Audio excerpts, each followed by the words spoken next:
okay? Can you hear me? I didn't hear a peep from your room, and it really freaked me out.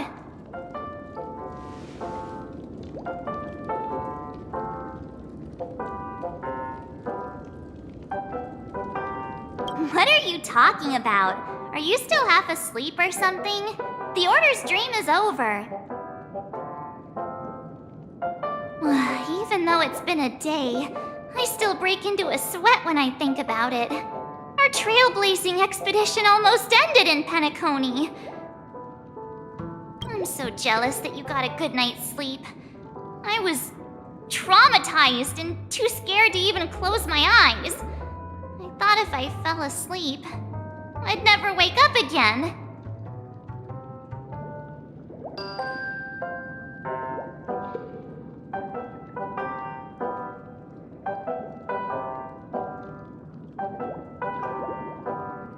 They've already left, leaving this kind-hearted girl to wake you up.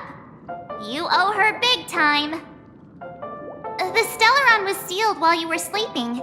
The ordinary people in Penacony have no idea what happened. They just feel like something's missing from their memories. The family's official statement was like, "The Charmony Festival was attacked by an unidentified Stellaron and came to a halt." After all, they can't just reveal the truth about the Order. Now, all the major lineages, except for the Oak family, are dealing with the aftermath. The family has invited the crew to the Radiant Feldspar as witnesses for an important meeting. Everyone's waiting for you, so hurry up and pack. We're leaving as soon as you're ready.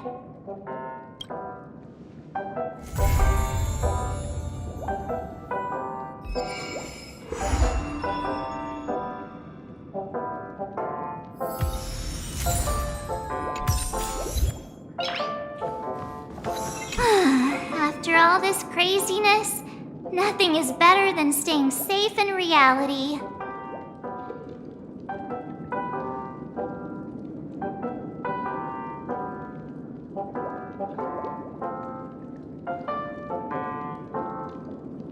It's a massive airship, and it's awesome! I heard it's never shown to the public. Only VIP guests of the family get to board it and enjoy the breathtaking views of Penacony. The Iris family sent us a bunch of souvenirs. Fruit baskets, plus this fancy button model. After you're back on your feet, you can enjoy them all. We are pretty much celebrities on the planet of festivities now, aren't we? The Stellaron was sealed while you were sleeping. The ordinary people in Penacony have no idea what happened. They just feel like something's missing from their memories. The family's official statement was like, "The Charmony Festival was attacked by an unidentified Stellaron and came to a halt." After all, they can't just reveal the truth about the Order. Now, all the major lineages, except for the Oak family, are dealing with the aftermath. The family has invited the crew to the...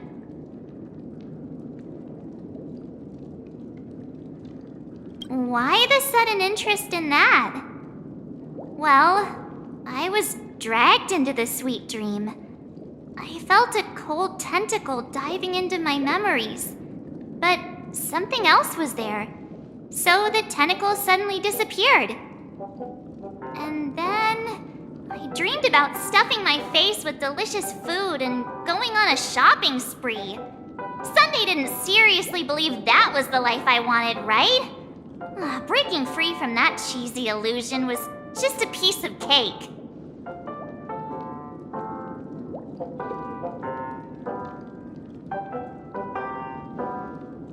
Yeah, let's go.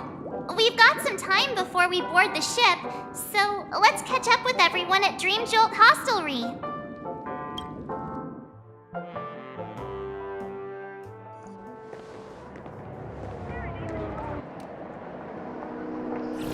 How extravagant. Just like Epsilon. How was it? Did it live up to your dreamscape expectations? You already asked that when we first got here. Yeah, and you said no back then. But after all this madness, I'd say you've grown fond of it. Just a heads up, you're still on the Bloodhound family's wanted list, so keep a low profile.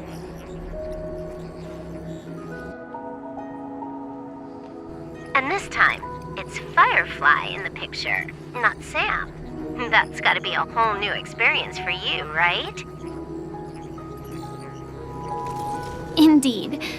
In Kafka's words, that's also a missing part of my life. Still, it'd be quite inconvenient if I can't move freely. Could you help me out, Silverwolf? I knew you'd say that. Don't worry. I've hacked all the systems and left no trace. Don't do anything that may draw attention, and don't talk with guards. They might recognize you. Keep these 2 points in mind, and you can go wherever you want, unbothered. Thank you. No problem, Miss Samuel. I love this fake name.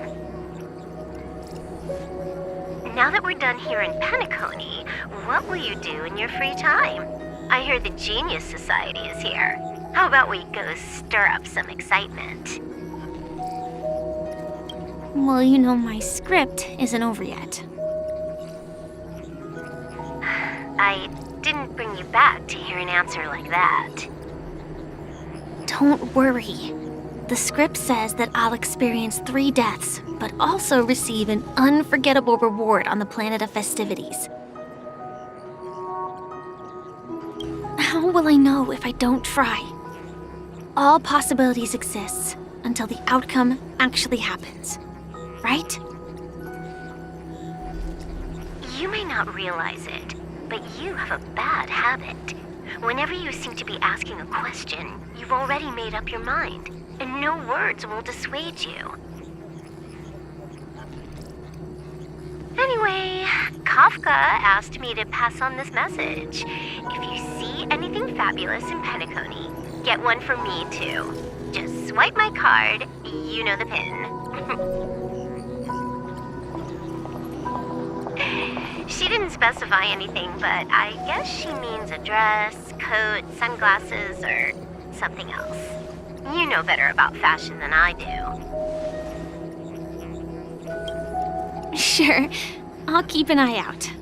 There's tons of options at OT Mall. Do you think she'll like trinkets, like hair accessories or brooches?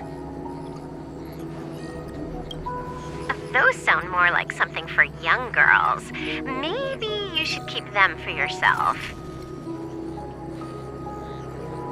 Oh, by the way, Blade wanted you to be more careful. He didn't explicitly say it, but I think he was trying to say something like, temptation will show up again in Penacony.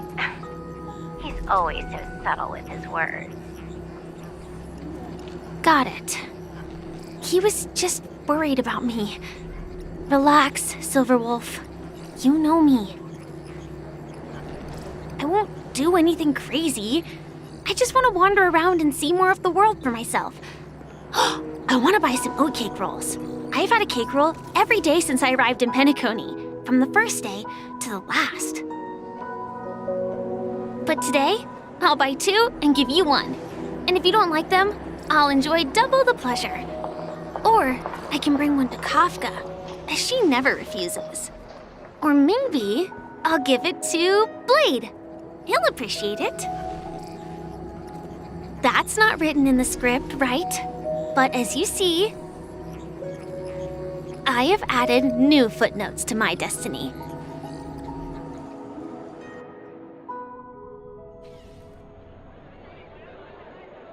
Welcome, Director Topaz. The family ambassadors are still inside making preparations, but the big boss hasn't arrived yet. It'll be a while before the conference starts, I'm afraid. Huh. Quite a spectacle. The family really knows how to make things look impressive. I thought they would choose a more formal and low-key location for the conference. I didn't expect them to go with a luxury airship. About this, Director. I've asked around. This airship named the Radiant Felspar belongs to the Alfalfa family. This conference between the IPC and the family will have a direct impact on Penacony's future. Such an important event should have been held at well, somewhere secretive in the moment of morning dew. The atmosphere here, it doesn't feel serious enough. If I'm right, this conference is probably just a prelude. Whoever organized it wants to assess the IPC stance beforehand. This influential figure either has their own ambitions and wants to reach a preliminary agreement, or they plan to put pressure on us to make us back off. Your mind is always so sharp, Director Topaz. And when the big boss arrives, please remind her to be cautious and watch out for any traps. Thank you for the reminder, but I don't think that will be necessary. When she's at the table, it's the others who need to be cautious. Just tell everyone on our team to stay focused on their tasks and not worry about the negotiations. Oh, got it. I'll do it right away. Oh, and one more thing. Don't call Miss Jade Big Boss in front of her, or there will be serious consequences. I mean, really serious. Got it. Thank you for the reminder, Director.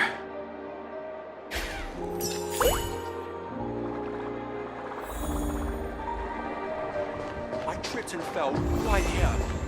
Just completely face planted.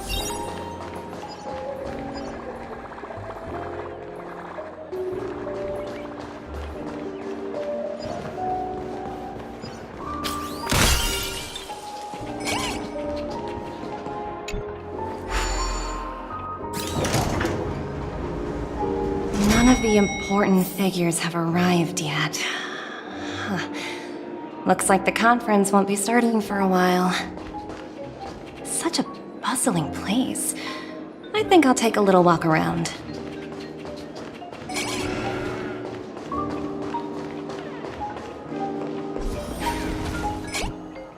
Greetings, madame. What can I do for you? Hello. Could you tell me more about the Radiant Feldspar? I assume you are the ambassador of the IPC Strategic Investment Department. It's my honor to assist you. The Radiant Felspar is owned by Mr. Odie Alfalfa, head of the Alfalfa family.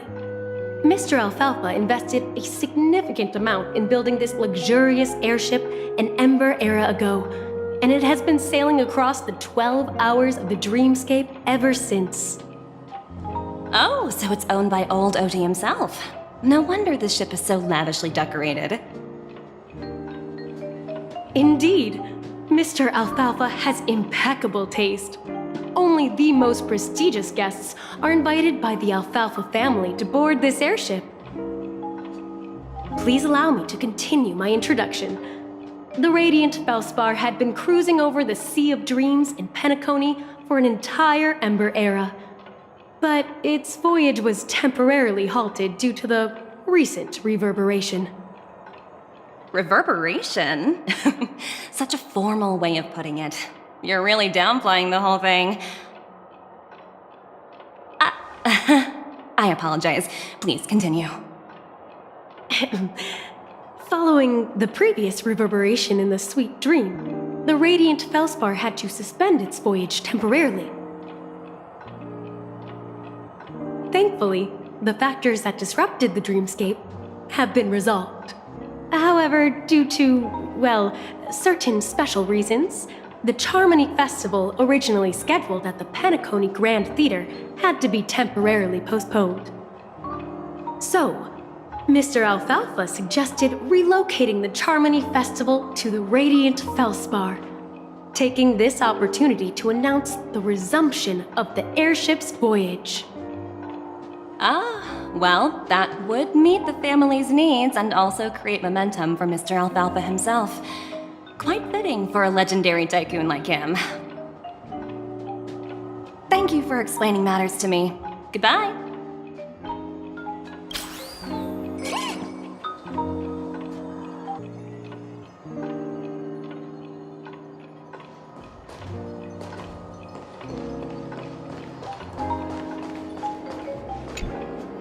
So many buttons. How many centuries would it take to press them all? Huh. Didn't expect those pooches to actually recycle them all.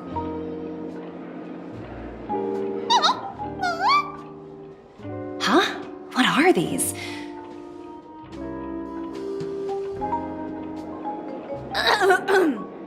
For your safety, please stay away from those objects. For my safety? Are these buttons something dangerous? Not exactly. Lately, there's been a prankster in the Sweet Dream who's been handing out strange button devices to anyone he meets. According to those involved, he said something like, "Just press this button and all of Penacony will explode!" Luckily, no one believed him. Still, the Bloodhound family collected these buttons just to be on the safe side.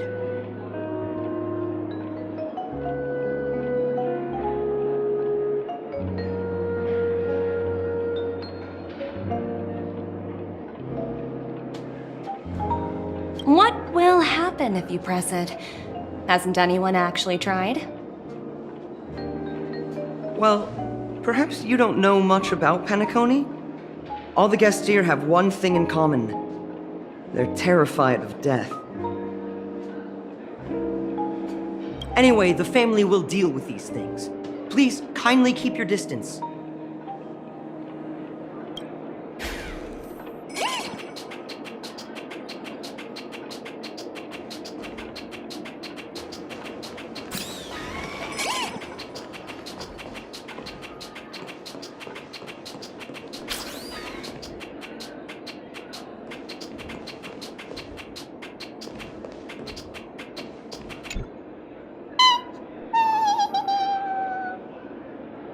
Oh, are you hungry, Numby? Food in the dream. Shouldn't taste bad, right?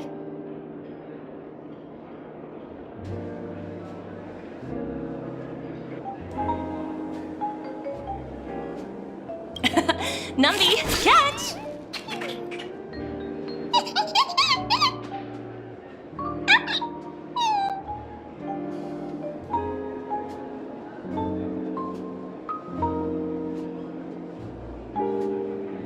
Looks delicious, huh? I should have taken a bite first.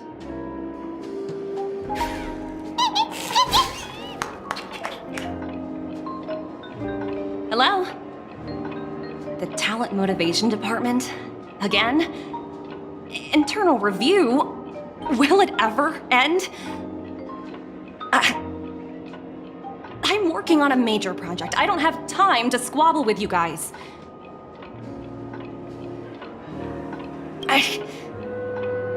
The way I handled the Urillo case was approved by senior management, and all of the project logs and calls are complete.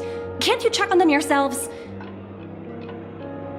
I just don't understand. Why are you so fixated on this minor case and constantly escalating it? Seriously, what's your purpose? Sounds exhausting. Why not just hang up? In my opinion, you handled that project quite well. A little ball of ice in exchange for the Astral Express's good favor. That's not a bad deal for the department. It's been a while, little Yelena. I've been looking forward to working with you. Never imagined this day would come so soon. Is there trouble? You can tell me anything. Just like old times. It's been a while, Madam Jade. I'm honored to have the opportunity to work with you. You're still so formal, aren't you? Forget about the hierarchy and treat me as your equal. No need for unnecessary titles like Madam. I'm sorry, but it might take some time to get used to that. After all, you are a senior. Well, now that we're both members of the 10 Stone Hearts, I need you to be at your best, especially since the upcoming negotiations leave no room for error. As sharp as you are, I'm sure you've figured out the true purpose of this conference, right? I believe old Oti has taken it upon himself to test our limits before the official negotiations between the IPC and Penacony. That's true, and it works in our favor. Do you know why?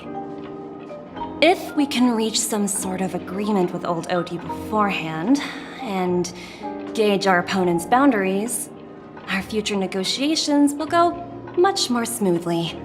That's the obvious benefit. Exactly. And the hidden benefit is that as the head of the Alfalfa family, his actions suggest that the 5 lineages might not be as united as the Odes of Harmony would suggest. As long as the influence of harmony hasn't completely permeated their core, personal desires will always have their way.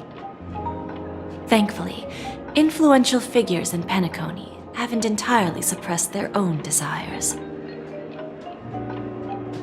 It's similar to the power struggles within the IPC. The supposed all-for-one philosophy shared by the 5 lineages. It's just a slogan now that the Dream Master has gone. After the downfall of the Oak family, old Oti's faction became the dominant force in Penacony. Even if we consider only the succession order, he's the longest serving and most senior among all the family heads. Yes, that's exactly why we need to handle the conference following an agreed-upon strategy. It's like playing a game of chess, where every move needs to be carefully thought out. Absolutely. The 3 steps of negotiation: listen, test, and strike. That's what you taught me. Pretty clear. Although, you seem to have changed the order in the Yarilo case. That was based on my personal experience. I apologize for interrupting your conversation, but the family head is ready to meet the ambassadors from the Strategic Investment Department. Time to get to work. Let's prepare ourselves and meet that esteemed supporting actor. Remember, our goal is to create an opportunity for the IPC to enter Penacony. Aventurine has already made a small opening, and you and I, we're going to tear it wide open.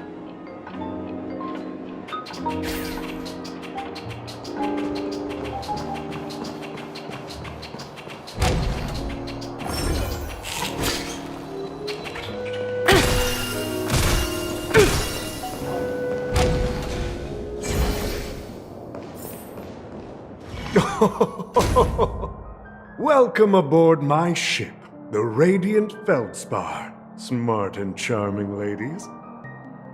Please, have a seat. Let's have a pleasant conversation.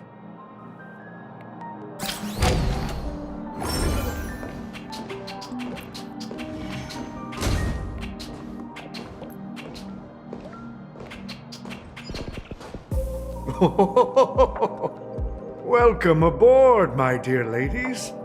Forgive me for any lack of attentiveness that might have led to a lengthy wait outside. No problem at all, Mr. Alfalfa. It's my honor to meet you in person. You may not be aware, but the book Odi Alfalfa, the biography, is a must-read for all Strategic Investment Department employees. After all, to many, you are the legendary figure who single-handedly built the Penacony economy. I expected no less from the 10 Stonehearts from the Strategic Investment Department. You're definitely skilled in the art of conversation. I always enjoy talking to smart people because we don't have to beat around the bush. We can just get straight to the point instead. Since I invited you IPC ambassadors on board, I'm sure you've figured out the topic I'd like to discuss, yes? The future of Penacony, if I'm not mistaken. Precisely. Those few words represent a terribly complicated situation indeed. Let's take that golden-haired guy who's not showing up, for example. He put in great effort and almost got himself killed. But what was it all for? Wasn't it eventually to create an opportunity for you IPC to regain control of the precious Astana? The wisdom and experience you've accumulated over 10 Amber Eras are truly impressive. Let's assume your assumptions are correct, Mr. Alfalfa. How would you respond to the IPC's actions? I appreciate your composure, Miss Jade. You must have witnessed much in your worldly experiences. However, perhaps you don't know much about Penacony. Old Oti won't sit idly by when faced with a greedy wolf.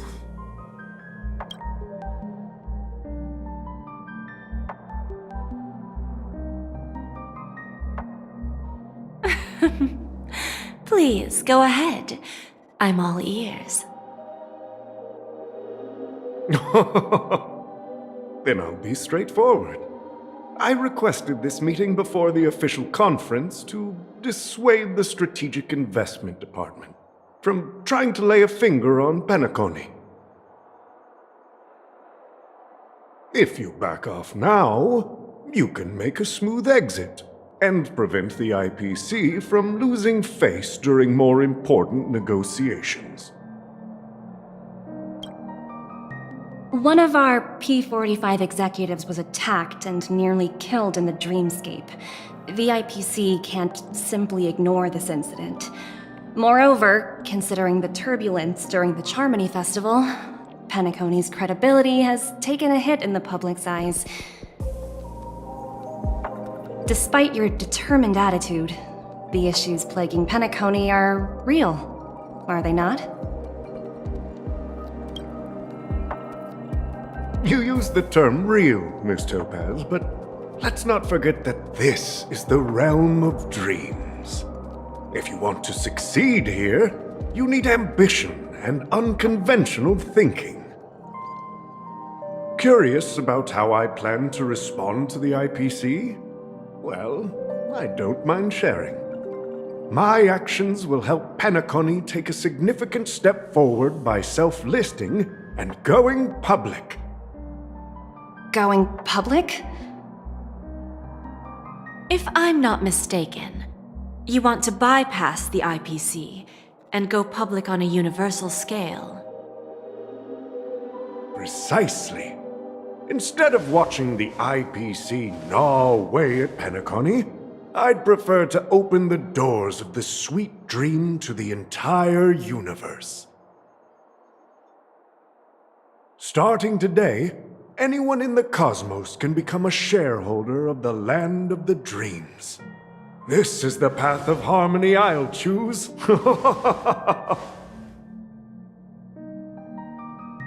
This reform should have been implemented earlier, but unfortunately, the Oak family were a bunch of blockheads blinded by order.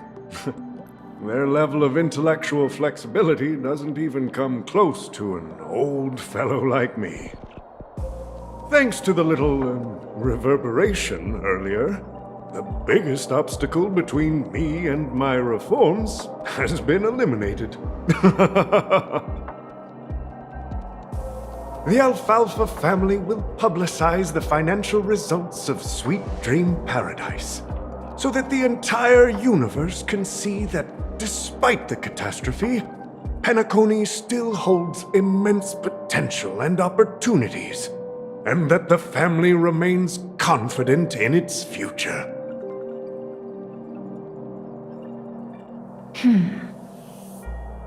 Crisis and opportunity are two sides of the same coin. So, you've been waiting for the right moment for Penacony to regain the spotlight.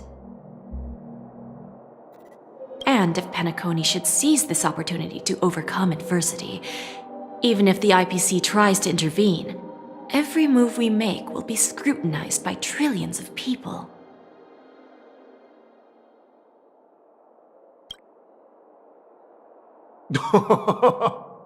Now I'm convinced that you've indeed familiarized yourself with my biography, Miss Jade. So, about your next move. Please, consider it carefully. Indeed. We need some time to digest such a wealth of information. I suggest we conclude the first half of our conference, Mr. Alfalfa. Please allow Topaz and me to confer privately for a few moments, and to respond on behalf of the IPC later. Of course. Take your time, dear ladies.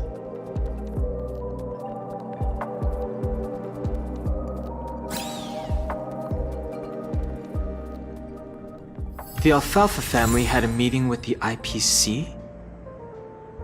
I got this information from a message sent by that IPC ambassador. He said it was to return the favor. It's not hard to imagine.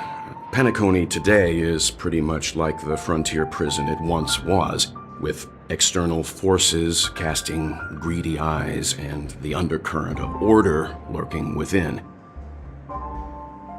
Instead of falling into a situation where they are plagued by both external and internal threats, Penacony would rather take a step back and invite the IPC to negotiate at the table, ostensibly to cooperate, but in reality, to secure more opportunities for their own survival.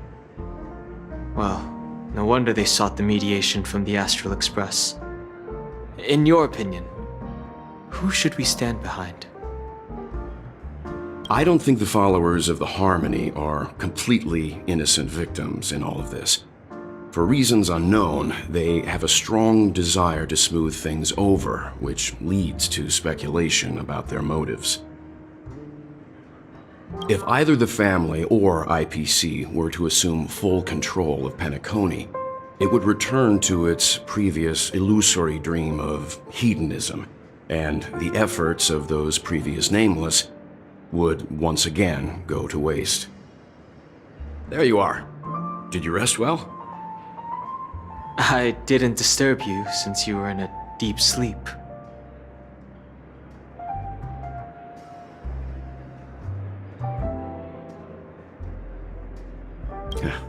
Even long dreams eventually come to an end. Our adventure in Penacony is reaching its conclusion. After Anna's dream was shattered, the family branch from the Montour system soon arrived and swiftly took control of the situation. Most members of the Oak family fell unconscious, but fortunately, their lives were not in danger. The mastermind behind the plans was confirmed to be Gopher Wood, the previous Dream Master. But by the time we arrived, he was dead already.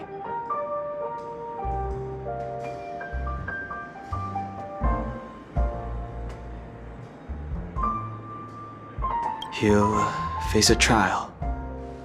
As for further details, the family would rather not disclose them. Ultimately, the public perceived the incident as an attack by evil forces targeting the Charmony Festival. They believe the family failed to safeguard the sweet dream, significantly eroding their credibility in the process. While quite different from the truth, this appears to be the outcome with the least impact. After all, you don't know who's awake and who's pretending to be asleep. Well, they'll open their eyes in the face of danger. Once the danger subsides, they'll embrace the sweet dream again. Here's a toast, with 3 glasses of Glory of the Trailblaze to all of you.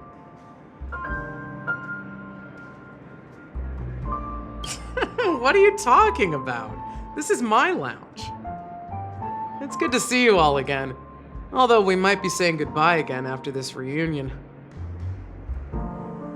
When will the Astral Express leave Penacony?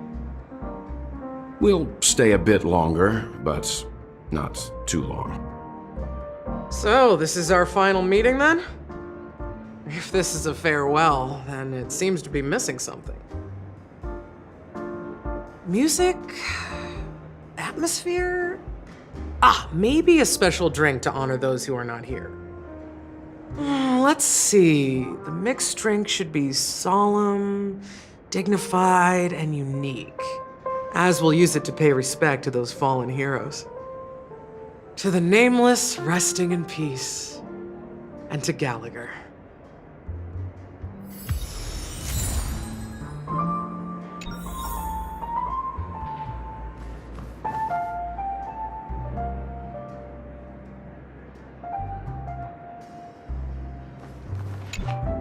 This trailblazing expedition has been thrilling and memorable.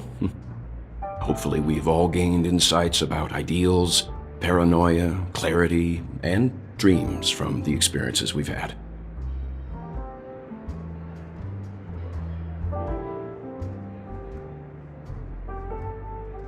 One bird longs for the earth and the other longs for the sky. Even if Robin had to stop her brother with her own hands, she won't give up on him.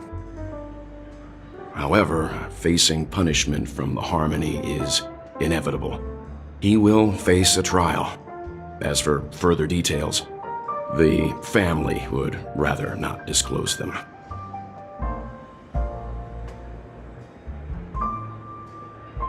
Since the family took up residence in Penacony, the Order has been hiding in plain sight under the guise of the Oak family, using the Stellaron's power to strengthen their hold on the Sweet Dream, which eventually resulted in disaster. That's the claim the family makes. Whether they were truly unaware of all this is a delicate matter.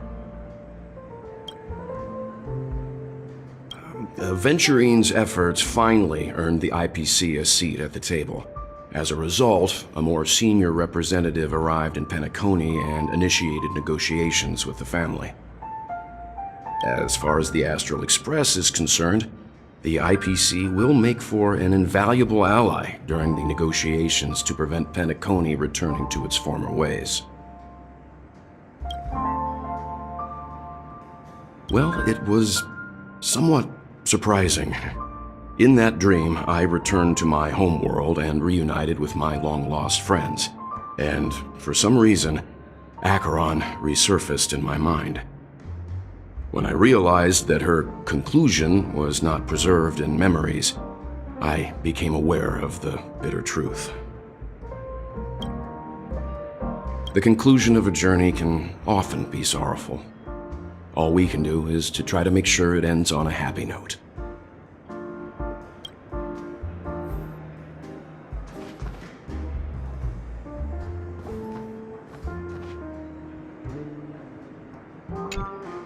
It's rare for all passengers to leave the Express together during a trailblazing expedition. But for Penacony, it seems most appropriate.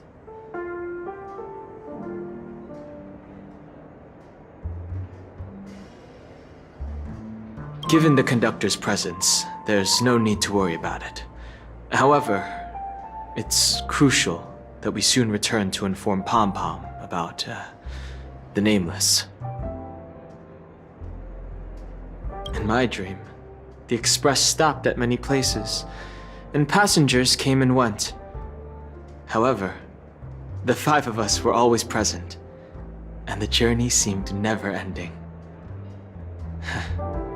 Perhaps this could be a deep-seated desire inside me, and upon realizing this, I knew it wasn't real. No related records exist in the databank, but I have a theory. The hidden dangers of the Order have always been within the Harmony, and this issue existed within the family from the very beginning. However, now that more powers in the universe are aware of this secret, the situation in the cosmos will become more complicated. Like I said, we'll go and see. Once we've packed everything, we should head to our next destination.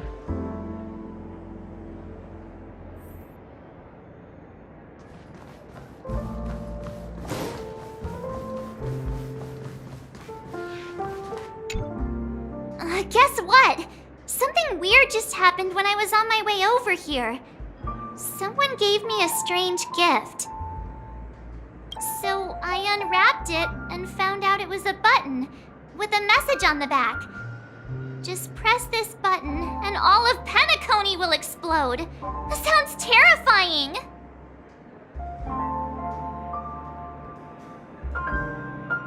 Of course not.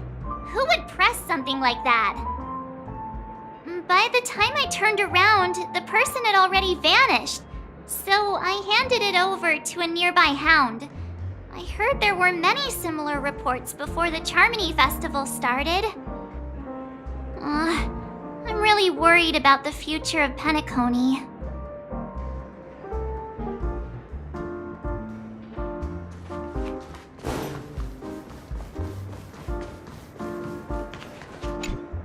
Ready to mix your drink?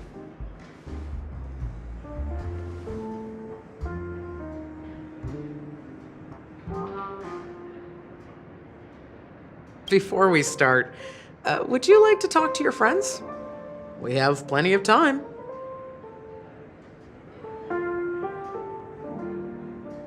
All right, as you wish. I think I have an idea about what drink to make. Would you like it bitter or sweet? It's up to you. Choose the flavor that suits you best at this moment.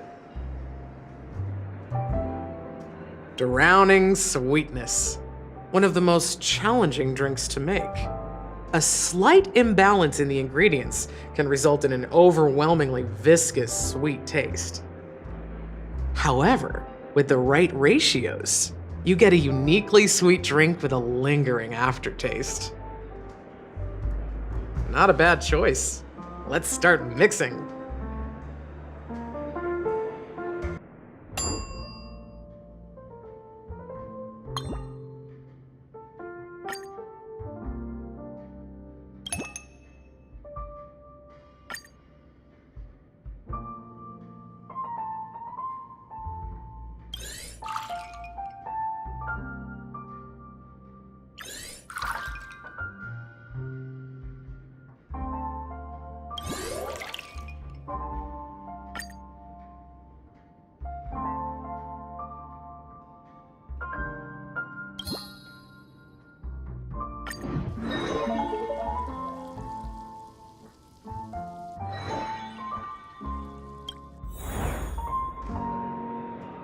Words always fall short.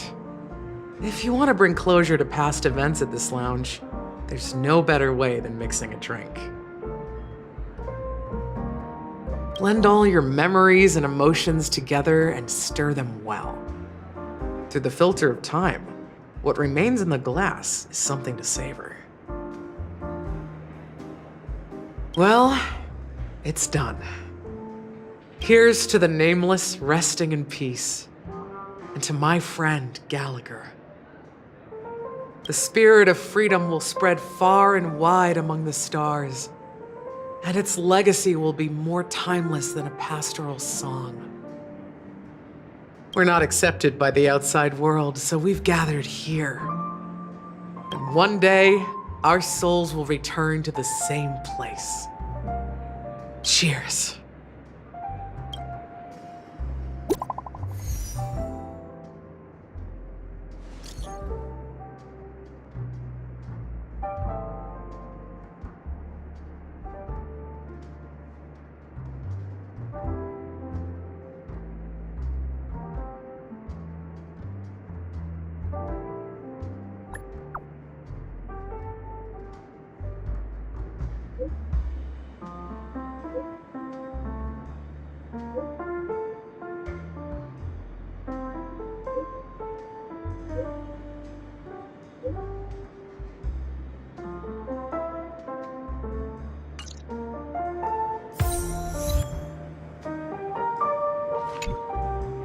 are you leaving?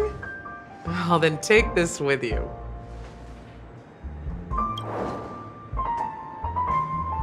I've mixed more of this last special drink for you. The past shouldn't be forgotten. So I hope it brings back the flavors of Penacony. Thank you. I'm sure it'll leave a lasting impression. If you happen to run into Gallagher, make sure he has a sip too. I know his tastes, and he'll be thrilled. Alright, enough with the heavy stuff. You guys have important things to take care of, so let's not dwell on things. Whether it's the Astral Express or Penacony, there's still a long journey ahead. So let's lift our spirits, guys, and embark towards our tomorrows.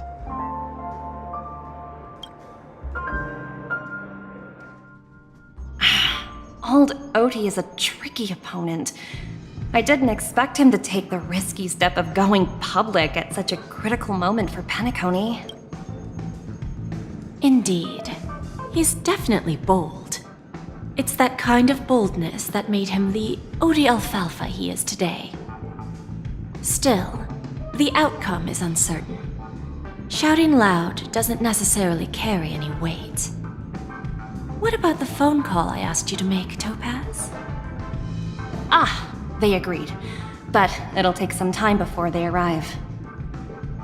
Just as it should be.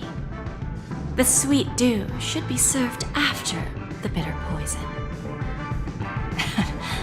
Looks like we'll be skipping the exchanging apples step this time around. Now that we're dealing with a greedy merchant, a simple apple wouldn't make a difference. Well, I guess I included myself in that remark too. Now I'm a bit curious, Topaz. Do you think Penacony is a quality asset? Yes. Despite its recent calamity, Penacony remains a top-quality asset within the cosmos, with good credit, lucrative potential, and promising prospects.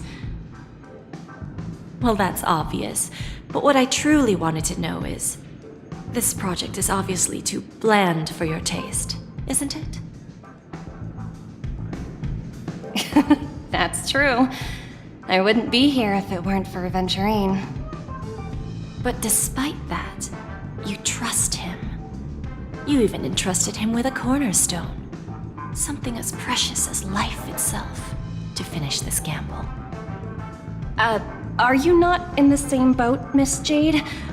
Without us playing along, your Jade Stone wouldn't have made it across the border so easily, allowing you to see all desires that flow through dreams to gain a bargaining chip in negotiations. That's why I'm willing to stake my Topaz Stone to cover for you. It's like one big, elaborate game of chess.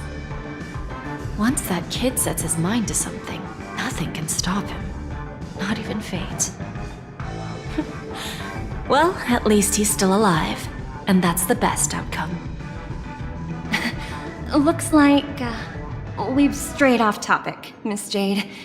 Should we discuss our next steps? No need. I'll go it alone. Meanwhile, you can go greet our honored guest and wait for my message. Okay. Is that Robin? Huh. She's also here on the Radiant Feldspar.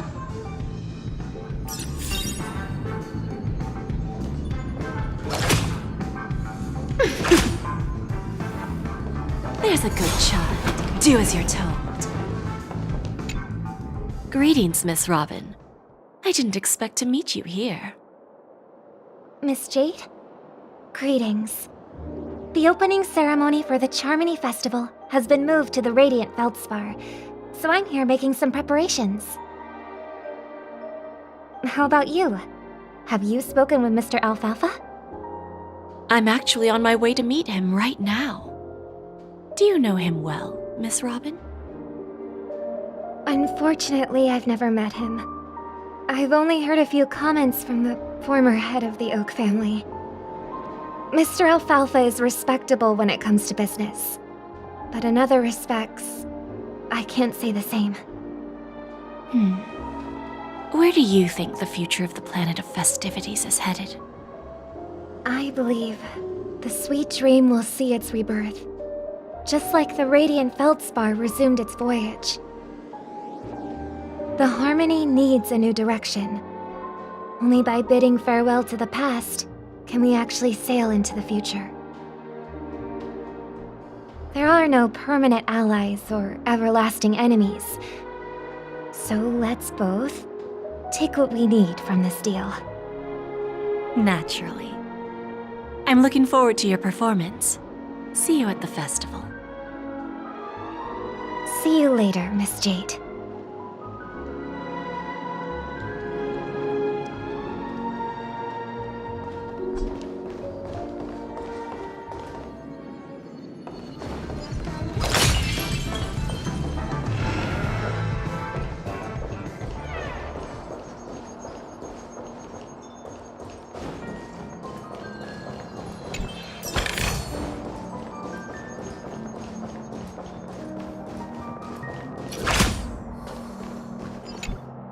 Thank you for your patience, Mr. Alfalfa. Let's continue our discussion. Figured out something already, Miss Jade? But where is Miss Topaz? Topaz has something else to take care of. You'll be seeing her later. Talks can still continue between the two of us. Is it just me, miss? Your tone sounds very different now. I need to set a good example for my junior. It's not a good habit to be too loose-lipped during negotiations, right? Now we can speak frankly and openly. Do you believe what I said, Odie? You're not the only merchant who has seen the changes in the cosmic market over the past 10 Amber Eras. Interesting. Now that's interesting. Good. It's good to be straightforward. Openness and transparency are my things. So, tell me, what's your next move? Unfortunately, I'd like to speak the harsh truth before laying out my plan. Let's cut to the chase. First, your plan won't work. Penacony has no way of sidestepping the IPC and going public.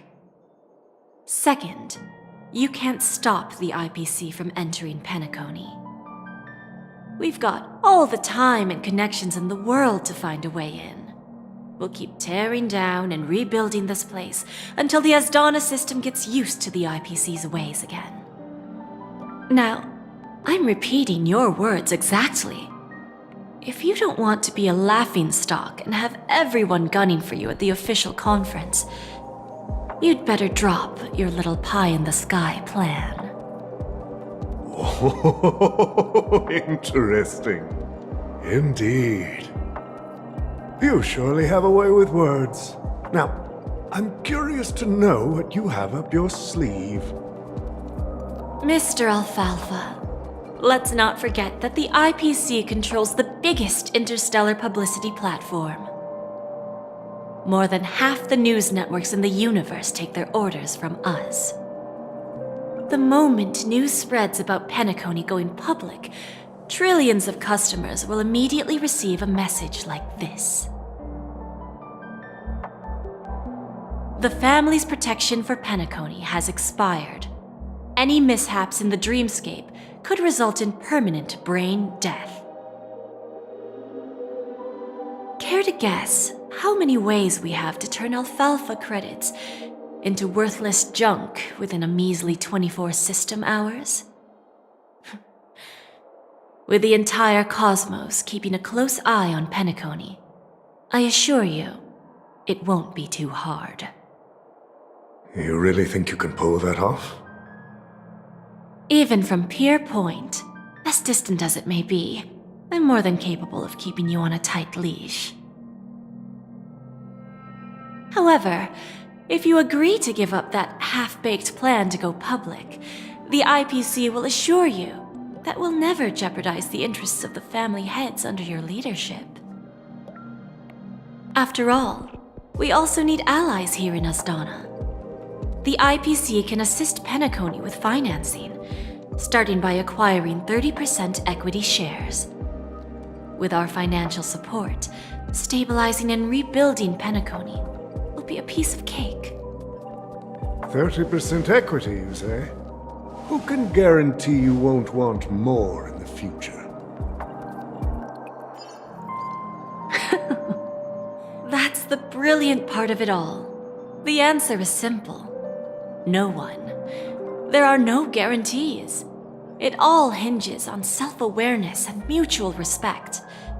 However, the board of directors will consider the interests of the family heads to some extent. You're a smart merchant, old Odie. Isn't the whole purpose of this elaborate game to showcase your business acumen and seek more benefits for the family?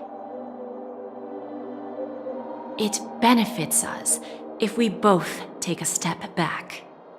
And if that's not enough for you, I'm pretty sure that another goal of making Penacony go public is to expand the influence of the Planet of Festivities and attract more customers. I understand your concern, and I have a solution for that, too. Fine. Now I see your sincerity. As the head of the Alfalfa family, I don't think I have any reason to refuse your offer. However, as their chosen one, I still need one final answer. Go ahead. I'm listening. When I was a child, I heard the adults recite the tale of the ancient Ember Era, about the ascension of Shipe, the Harmony, and the downfall of Enna, the Order. The Order and the Preservation used to be close in ancient times. So, why does the IPC, as a follower of the Amber Lord, seek collaboration with the family instead of aligning with the Order? The answer is simpler than you think. It's all about credits. Everyone's favorite thing and the universally recognized currency among the stars. The IPC has the power to perpetually ensure their value. With each new world integrated into the credit system, the IPC adds another building block to its cause. Eventually, all exchanges, capital, and businesses will operate within a unified monetary system.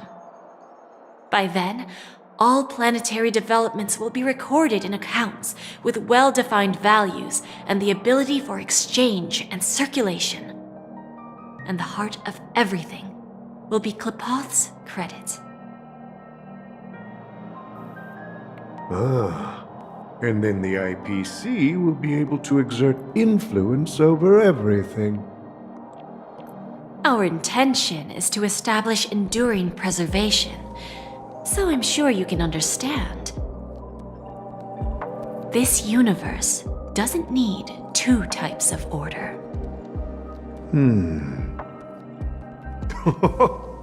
Well said. Now you've convinced me. All right. Tell me your solution. Let's see if we're thinking the same thing. Then let's continue our conversation. Please, Topaz, invite Sweet Dew to join us at the table.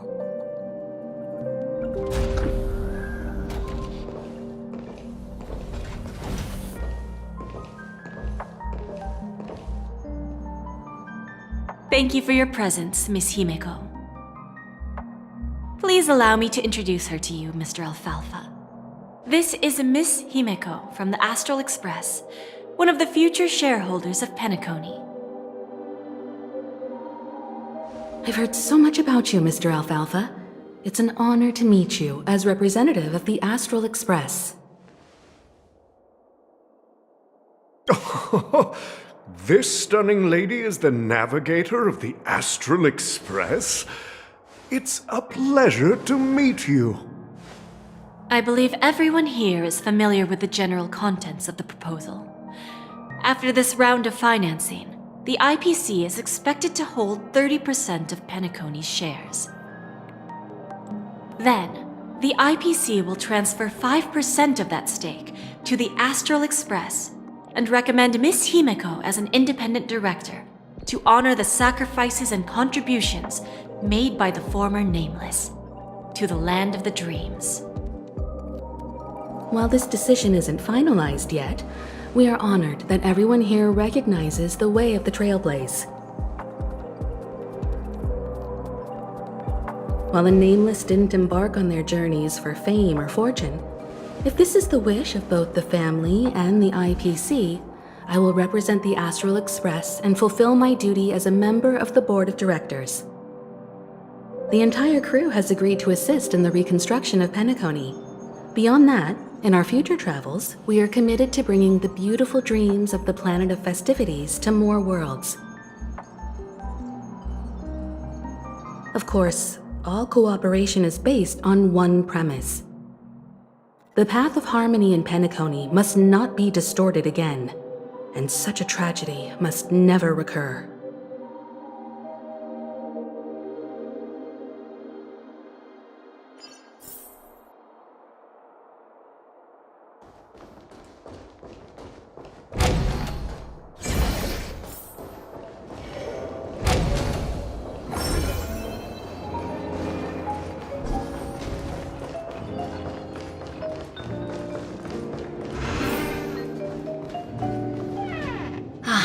Old OT is in agreement, so the issue is settled, I presume. What about the remaining family heads?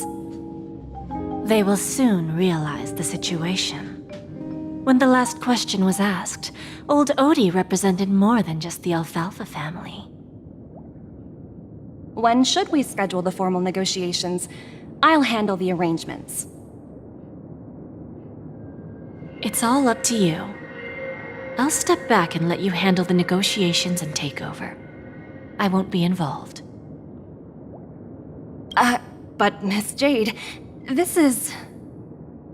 Aventurine initiated this case, and you were his project partner. If that kid hadn't overplayed his hand, I wouldn't have been pushed to the forefront.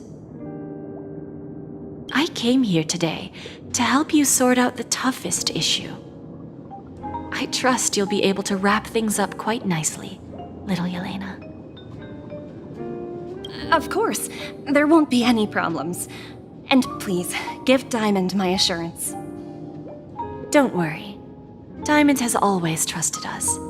I'll put in a good word for you, and you'll have your P-45 position back in no time. Radiant Feldspar. What a fantastic ship. Now that my business is done, it's time for me to indulge in my own little hobby. Ah, you want to open a Bon and Jade exchange branch on this ship too? Opportunities like this don't come around often. Just look at the guests on this ship. They're surely holding a wealth of valuable treasures. Well, I'll take my leave. A pawn shop can't run without a boss. See you around, Topaz. I have one more question for you, Miss Jade. Go ahead. That dose of bitter poison. I'm curious as to how you found this information. I didn't find the information. It came to me. It was from a lady concerned with the future of the Harmony. In return, I've agreed to help her with something, but that's for later. We can deal with it after we leave Penacony. You see, that's what investment is all about. The seeds of opportunity are already sown. They only need a little bit of nourishment to take root. And then after, all we need to do is wait patiently. Like right now, for example. It's just about time my final guest boarded the ship.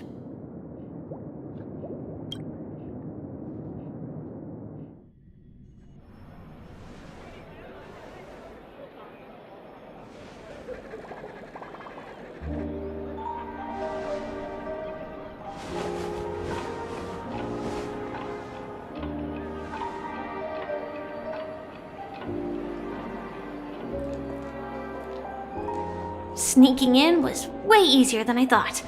The family's security is as lax as ever. So, this is the Radiant Feldspar.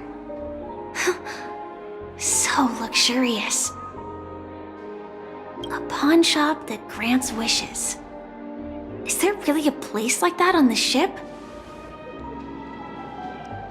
I'll find out for myself if the rumors are true or not.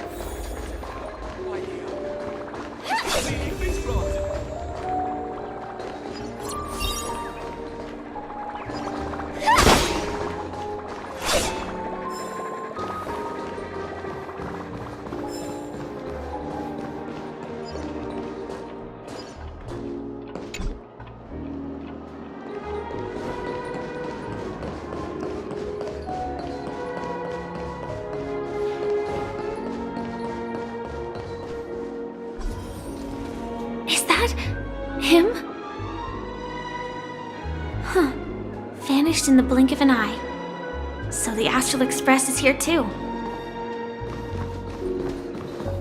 By the way, there's one more thing. Mr. Alfalfa and I discussed it. I'll present a gift to the Astral Express on behalf of the family as a token of gratitude for the Nameless's contributions to Penacony. Please help me with the necessary arrangements. Right away, Miss Robin. Can I ask you something? Oh, greetings, miss. Is there anything I can help you with? Do you know how to get to the pawn shop? Pawn shop? Ah, you must be talking about Lady Bonajade's place, right? I heard she offers, special services there. I've marked the pawn shop's location on your device. Please feel free to check it out. Lady Bonajade. I think I've heard that name somewhere before. Was it from Silverwolf? Come to think of it, she disappeared after mentioning that she was going to meet with the Genius Society. Huh. I wonder how things turned out for her.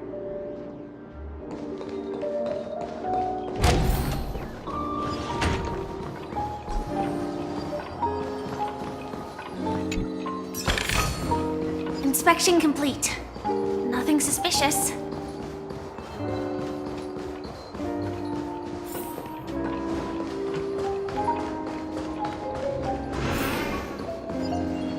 Welcome to Bonajade Exchange, Radiant Feldspar branch.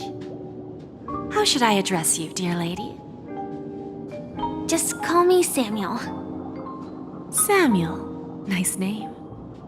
So what do you need, Miss Samuel?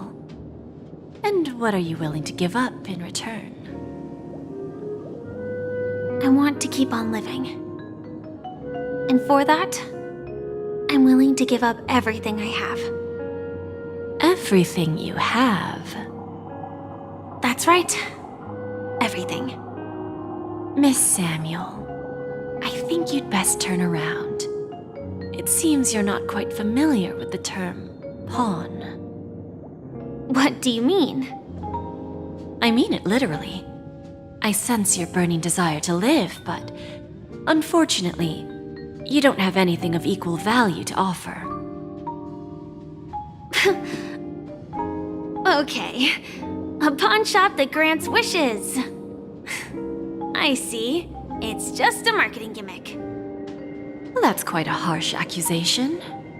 I understand you may not fully comprehend what I mean, but don't worry.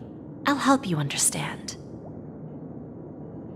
Go and talk to these people. They're all customers of my pawn shop. See for yourself if their wishes have come true. Once you've done that, come back to me.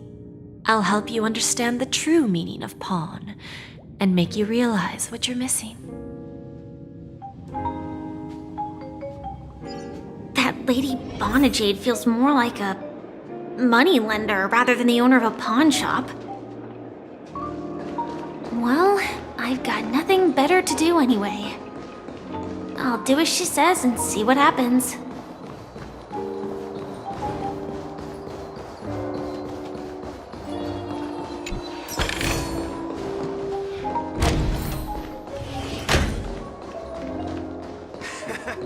Got it.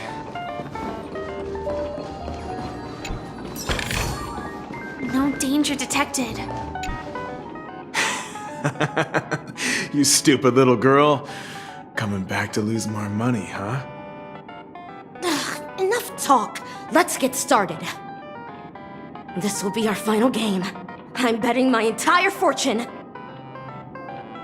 Oh, a big talker, huh? All right, let's see what you've got.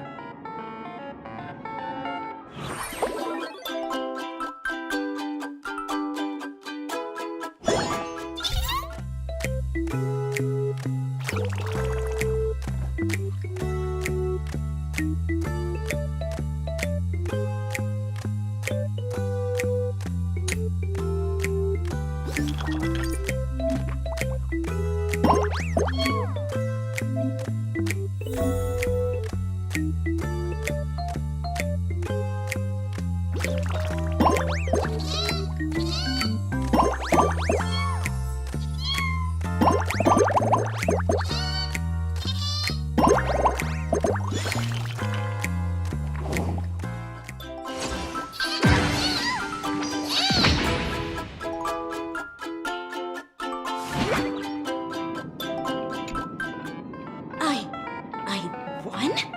I actually won! This can't be! You lost to me 10 times in a row. How could I possibly lose to you at such a crucial moment? It's true! Lady Bonajade has truly blessed me! Finally, my luck has turned for the better. Great new era for Stacy. The master gambler has arrived.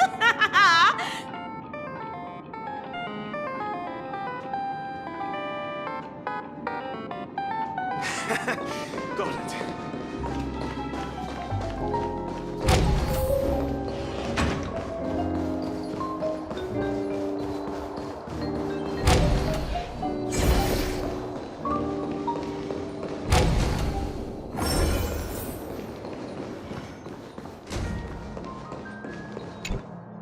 I've prepared a gift for you, Dorothy. Check this out. Whoa! What a beautiful necklace! Is it made of cymophane? It's stunning. How did you know I love jewelry made of cymophane? It has the same purple hue as the necklace my dad gave my mom. I've never told anyone about it. How did you find out, Del?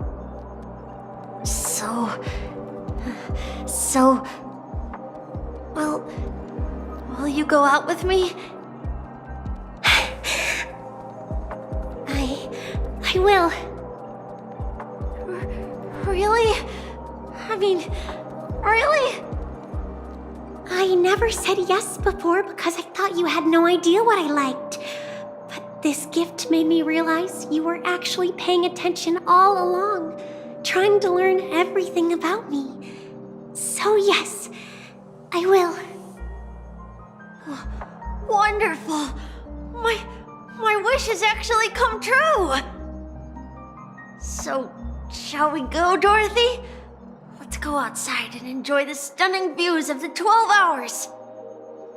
Yeah, let's go.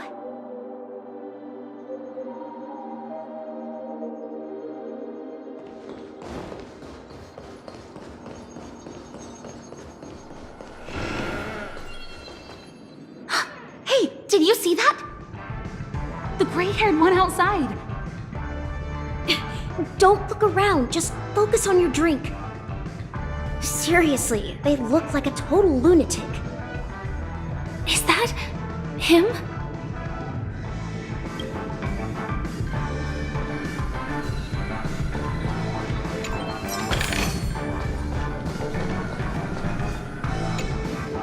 Yeah, you heard right. I've got him. He's been hiding at the Moment of Soul in Penacony, using a fake identity. And he even posed as a professor at Paperfold Academy. I've made a deal with the family. I'll leave the extradition-related paperwork to you. How'd I find him? Well, let's just say I had some help from an influential figure. Don't ask for the details. 22 years. Yeah. 22 years of chasing this guy all over the cosmos. You know, never thought it'd end up like this. Right here. I'm gonna hang up for now, partner. I need to raise a glass to myself.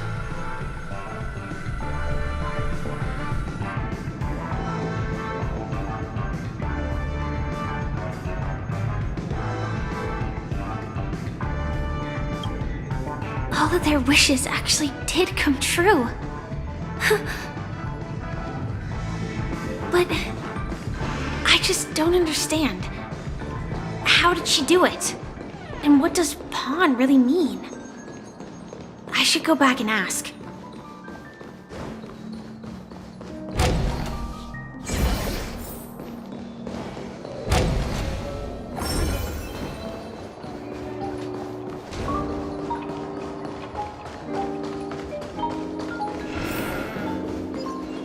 So you're back, Miss Samuel.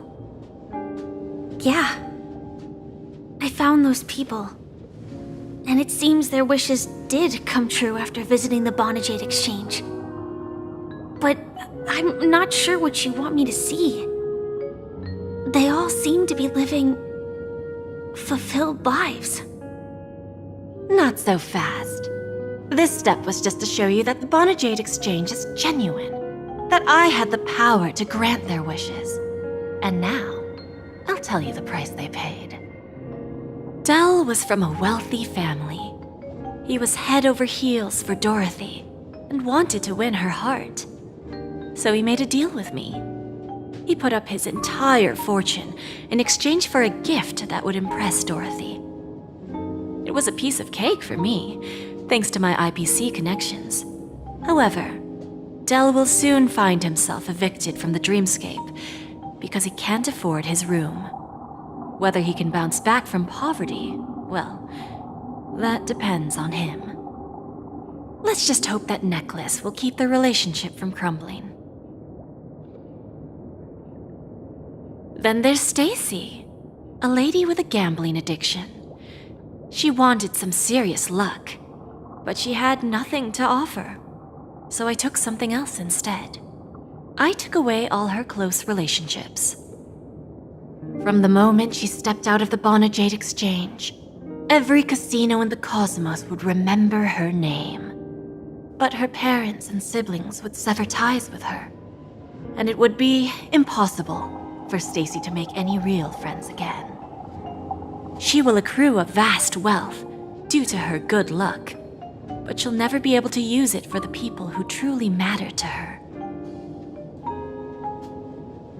As for Detective Walker, he spent 2 decades chasing down a wanted criminal for some heinous crime. But he never caught the guy. In his desperation, he came to me. He offered his own memory system as collateral. In due time, his memories as a detective will be erased, and he will completely forget his own identity and all the sacrifices he has made. Interesting, don't you think? I fulfill people's desires and grant them favors, and soon they come back to me with even greater desires. When people see others' desires get fulfilled, they develop their own desires. It seems like an endless cycle, but it does have a goal. In the end, I will get what I desire from this whirlpool. And patience happens to be one of my greatest strengths. So now, do you understand what you must give up, Miss Samuel? Or should I address you as AR-26710, a remnant of Glamoth's Iron Cavalry?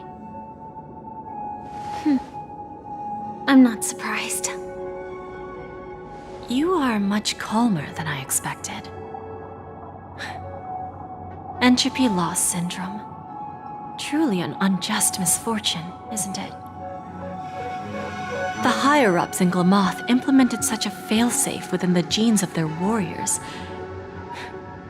just to make sure the Republic's most powerful weapons wouldn't fall into the wrong hands.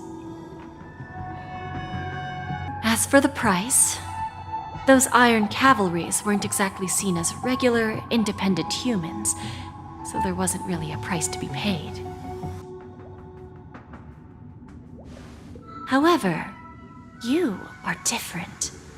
You're now a Stellaron hunter, a living being named Firefly. Naturally, you want to continue your existence, but with the firmament front gone, the people who know the secret and can cure the disease are nowhere to be found. Are you suggesting that the IPC has a remedy?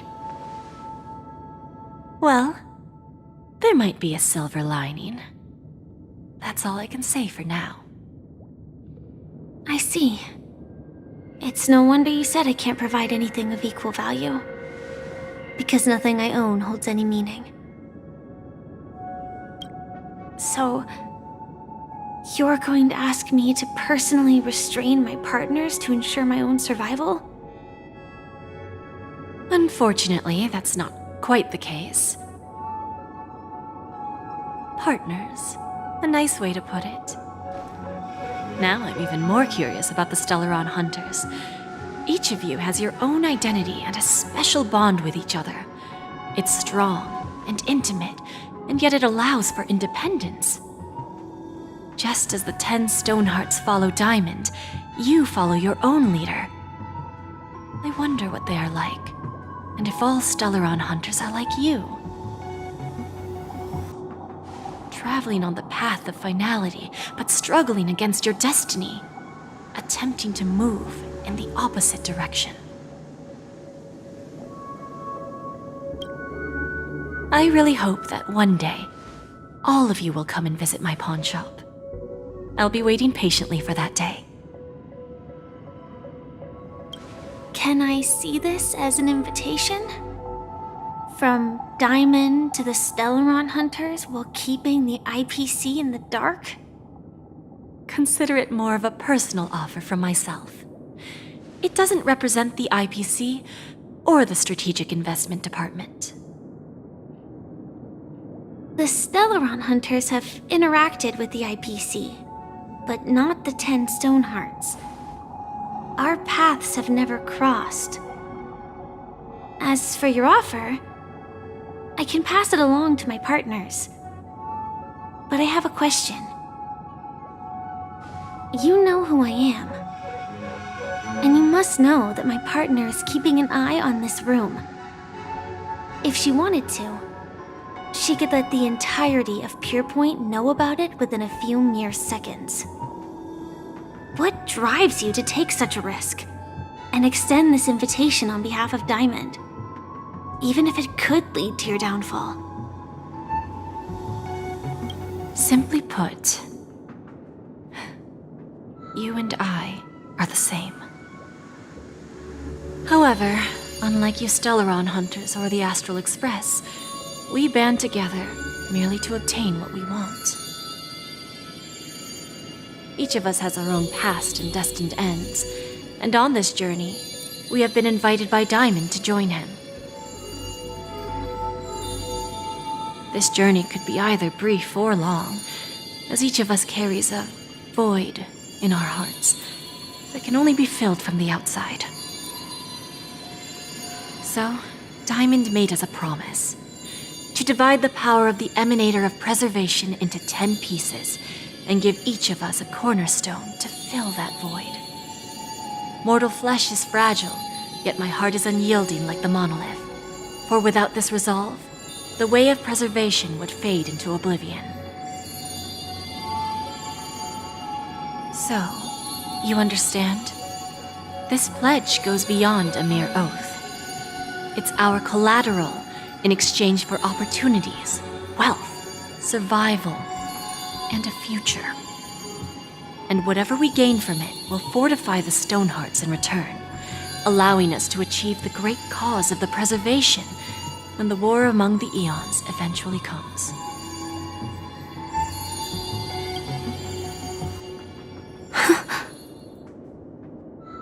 I understand. Take your time, child. You don't need to give me an immediate answer.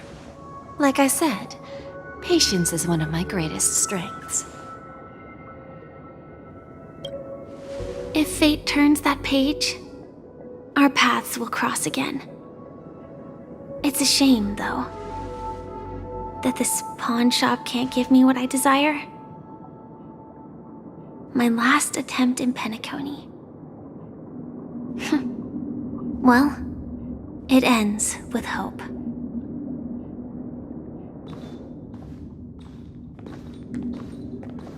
Lady Bonajade? I've come to deliver the collaterals promised.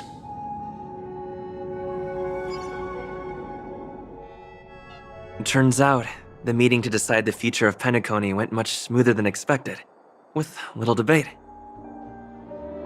Oh, the Charmony Festival's opening ceremony is starting soon. I should head down and take a look. This airship has quite a few treasures. A bountiful harvest.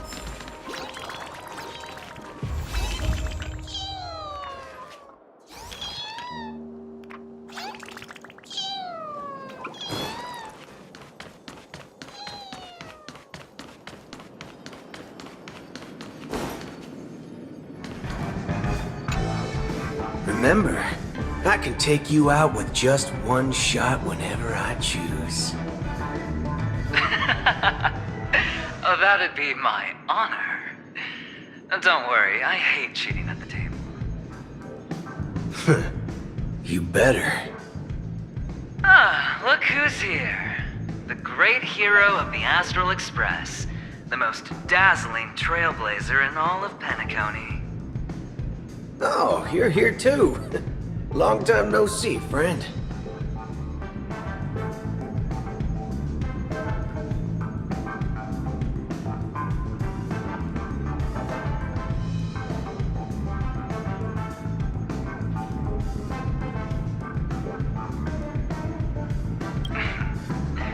Merely a greeting of platitudes. As long as you and I have an understanding. Let's set aside those under-the-table dealings for now, partner. Don't want to spoil the festive mood of the Charmony Festival. I agree. Now let's congratulate Mr. Trailblazer. I hear the family intends to thank the crew at the Charmony Festival. It's a real pity I can't personally be there to witness this.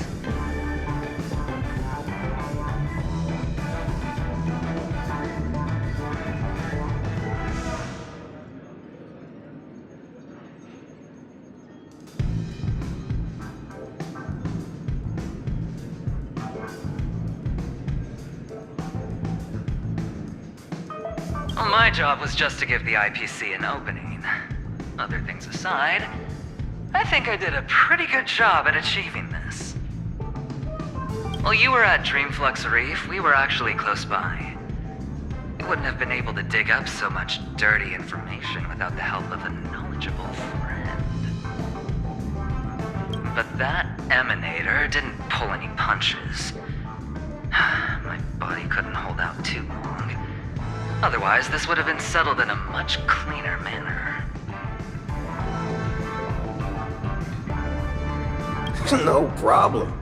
Punishing the wicked and eradicating evil is a top priority. Would have been strange if we sat it out. Making an entrance like that, us Galaxy Rangers are making a comeback. Reckon you'll meet quite a few followers of the hunt on your journey. Do me a favor. Pass on my regards, will ya?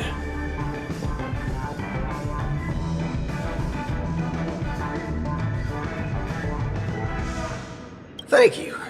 And I also hope you enjoy yourself, great hero of Penacony. I'll pass. But I do hope you guys have fun. If you don't mind, let's play a few rounds next time.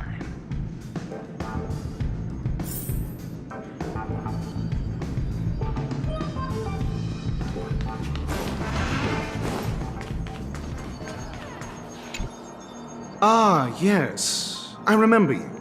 Your performance at Herta's space station was adequate, I suppose. No wonder that gambler likes you so much.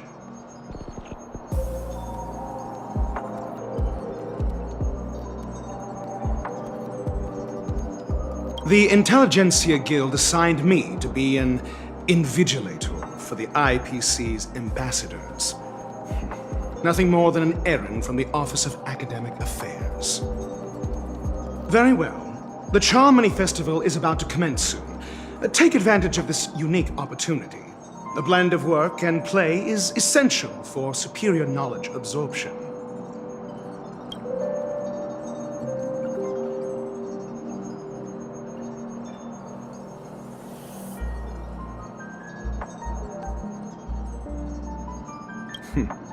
Then you'll excuse me.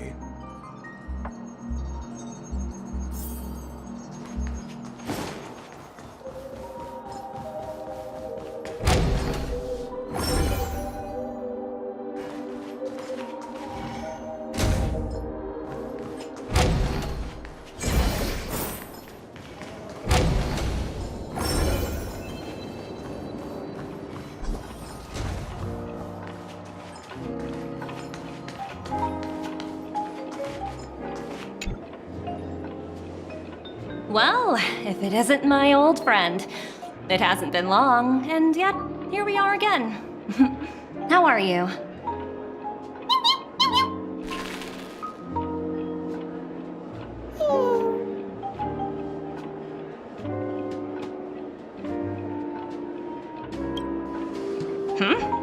So direct. Aren't you afraid I might take you seriously? Thinking about it, though, the lives of the Nameless are so excessively exciting. I heard you guys pulled off a big stunt, cutting down the Oak family in one fell swoop. If one day you're tired and looking for a change in work environment, or you want a desk job, just contact me. Look how bustling this ship is. Not bad. Someday when I'm less tied up, I plan to host a grand party on my eco-ship, and you'll all be on the guest list.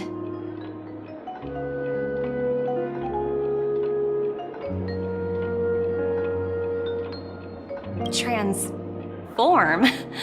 What are you saying? Oh, I understand now. You're referring to Aventurine's cornerstone, right? Sorry. Compared to him, my ability is not as visual. Guess there is no harm telling you. The abilities of the 10 Stonehearts' cornerstones are all different. Some can even read your thoughts, grasp your desires. So, be careful. Now that I think about it, it was good that Branya got there when she did in Bellabog. If she came any later, we probably wouldn't have ended up as friends.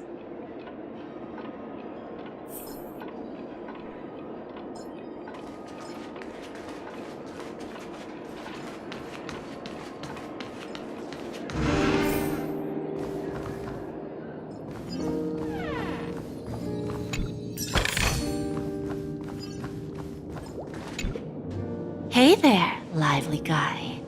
Welcome to the Bona Jade Exchange.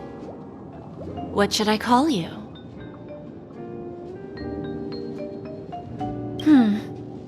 Not a bad name. Just lacking in virtue. So, Mr. Sunday, what do you wish for? And what are you willing to sacrifice for it?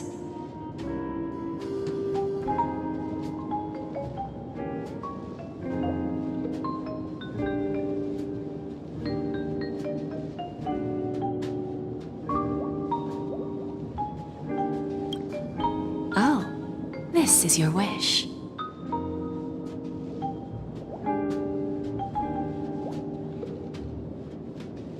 Sounds simple enough. Very pragmatic. Then, let's discuss the cost.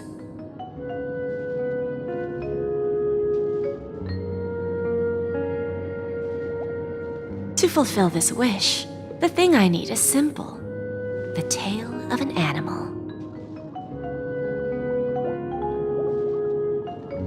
Well, it's a two-legged animal with black fur, a round head, and long ears. It's omnivorous and is prone to mood swings. Most importantly, it has mastered the human language and can communicate. Bring its tail to me as collateral, and your dreams will come true.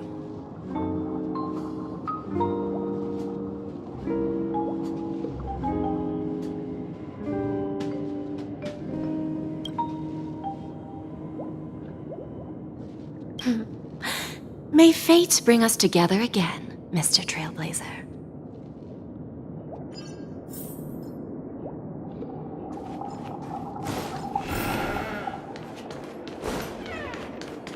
What services do you require?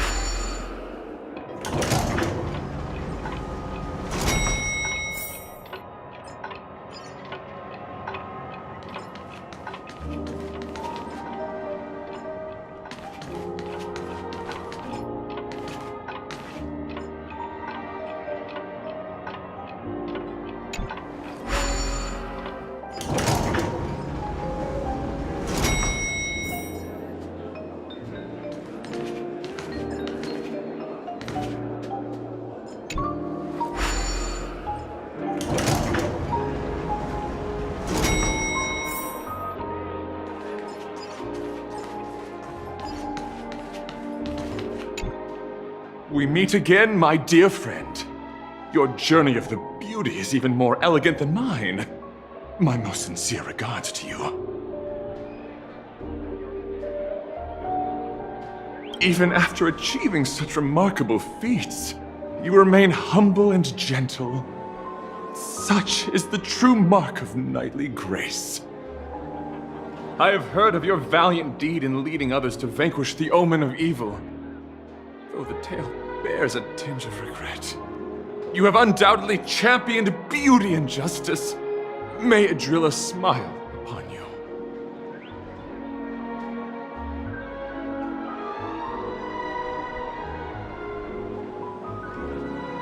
Thank you. Then may the beauty always be with you.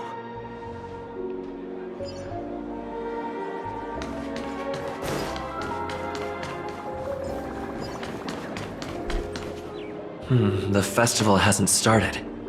Let's take a quick break. Hi, we meet again. Who's that? It's really you! I knew I didn't get the wrong person.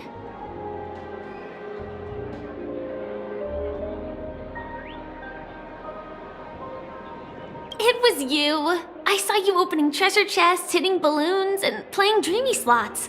I don't think I'm mistaken, right? There's still some time before the Charmony Festival starts.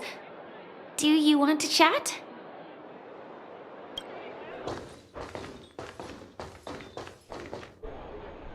Two murder cases, a showdown with the IPC's ambassadors, the legacy of the Nameless, and a remnant of the Order who dreams of creating a paradise in place of the Eons. You guys even ended up shattering the dream. It's truly been quite a vacation. It's a good thing that you guys managed to overcome all those difficult problems. Congratulations! After the Charmony Festival's opening, will you guys be leaving again?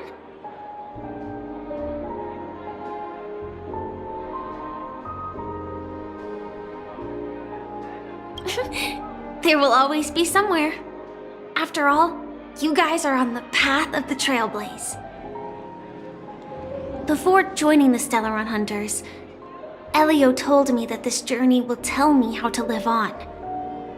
That's all he said. As for the rest, it's up to me to find out. So, I'll pay extra attention to any leads that will let me live on. This trip to Penacony is no different.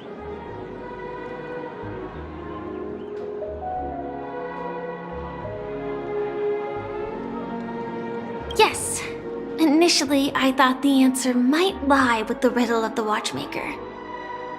I was looking in the wrong place, but I did reap some rewards.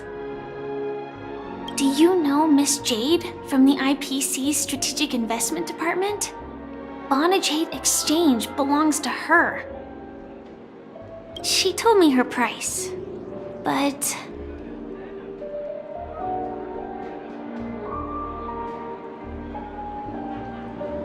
I know. But what she wanted wasn't my answer either. Of course, I want to live on. But... what fate owes me? I want it paid back, not passed on. No one else should be involved because this is a grudge between me and fate. Speaking of which, actually, I feel that I still owe you a formal apology for that matter with the performer of the Iris family. Even the smallest of lies can turn into a betrayal as sharp as a blade. I'm sorry.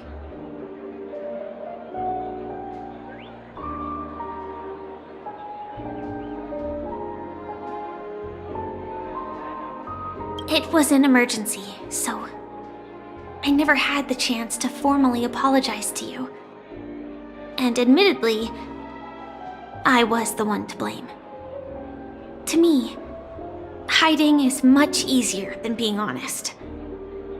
Yet, I still want to try expressing my emotions as any ordinary person would. It's that girl! Get moving! Arrest that criminal before the Charmony Festival's opening ceremony starts! I can't believe they've chased me this far. Looks like we have to say our goodbyes. Don't worry about me, just go and enjoy the ceremony. The script hasn't reached its end yet. We will meet again.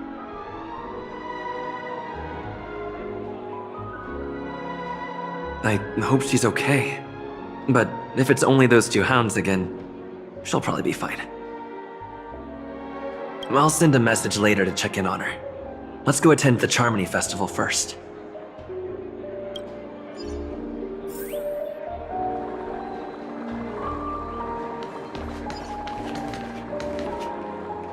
Let's take a seat here. Everything is settled. But there's still some time left. Maybe I should take a walk?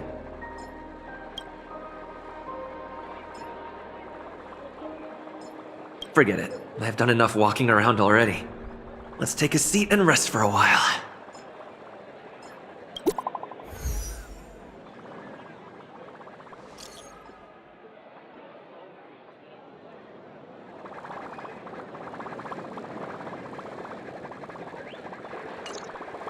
Looks like I don't have to worry about her. Let's wait for the opening ceremony to start.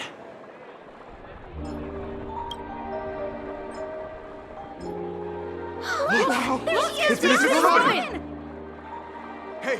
Hey, Miss Robin! Hey, Miss Robin! Over here, Miss Robin! Miss Robin! Miss Robin! Miss Robin! Miss Robin!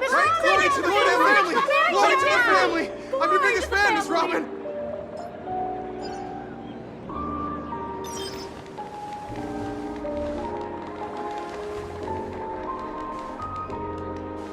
Distinguished guests, fellow family members, ladies, gentlemen, and friends from all over the cosmos.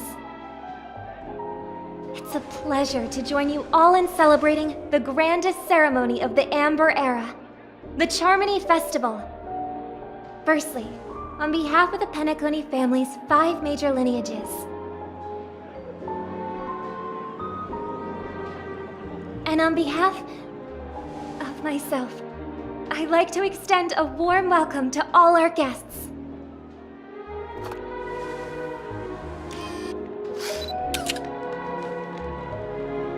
As you all may have noticed, this year's Charmony Festival is far from regular. Thanks to the efforts of everyone, this celebration is unprecedented in scale, with factions from across the cosmos in attendance. Not only that, the customary opening ceremony held at the Penacony Grand Theater has now moved to the Radiant Feldspar, the very airship you all stand upon. We invite you to express your warmest applause and deepest appreciation for OT Alfalfa, head of the Alfalfa family, for his selfless devotion to the Harmony's cause.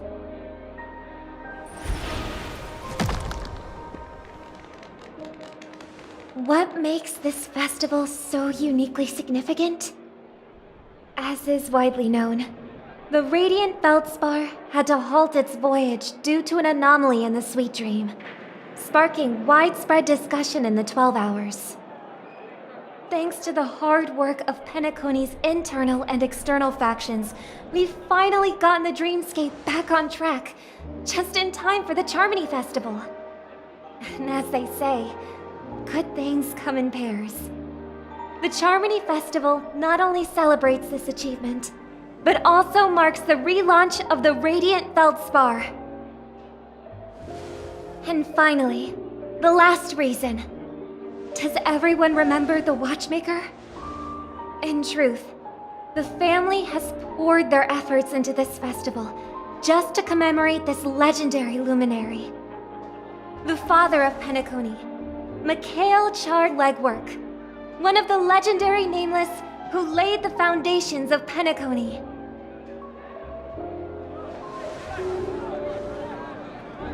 In the most bewildering times of the planet of festivities, it was he who descended from the sky with his companions, who taught us through trailblazing where freedom lies.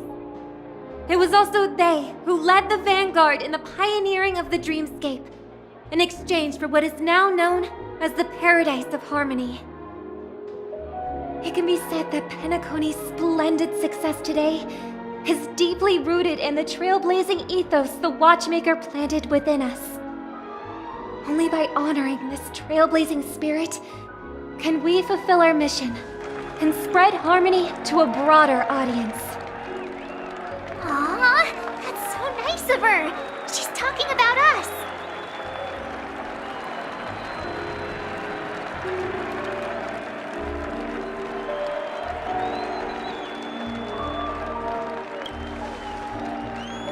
Oh, come on. It doesn't matter if she's talking about the old or new generation.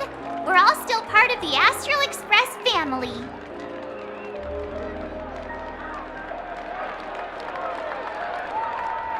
And now, the Sweet Dream is back on track. All thanks to the Trailblaze, of course. If it weren't for everyone on the Astral Express, we wouldn't be able to successfully host this Charmony Festival.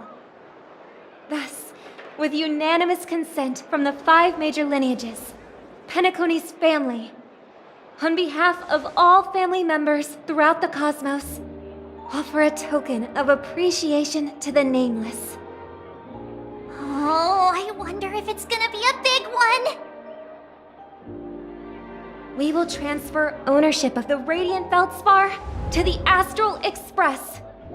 A meager appreciation that we hope you will accept with grace. Let us gift our applause and cheers to these brave and dauntless Nameless. Nameless! Nameless! Nameless! And now, I propose a toast. To harmony, to the Trailblaze, to the future of Penacony and the universe, and to the generous Alfalfa family head, Mr. O.T. Alfalfa. Cheers! Cheers!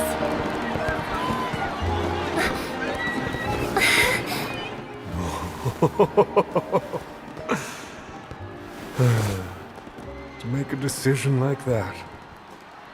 This little bird is no less capable than her brother. All's well.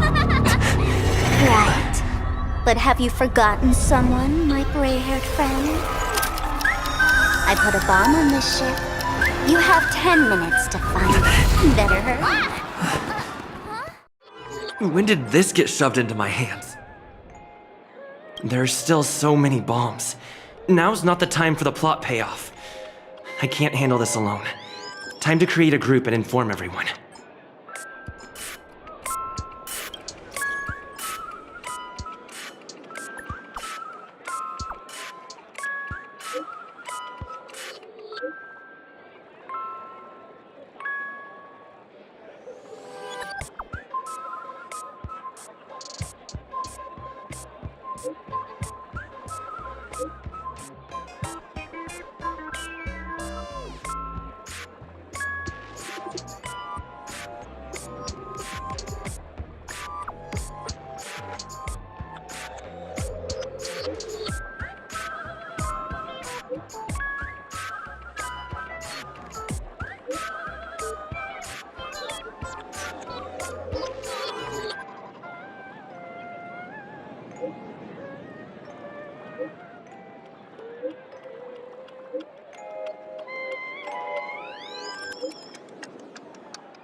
All set.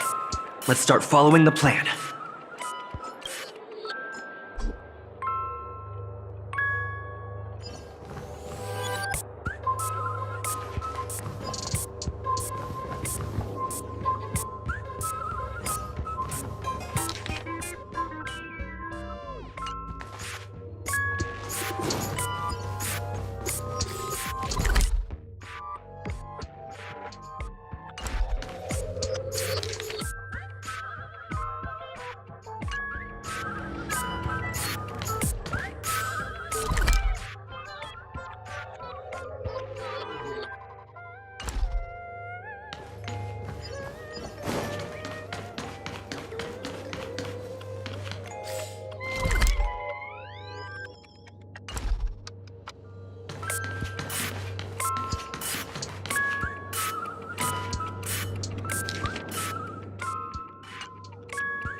Is that all?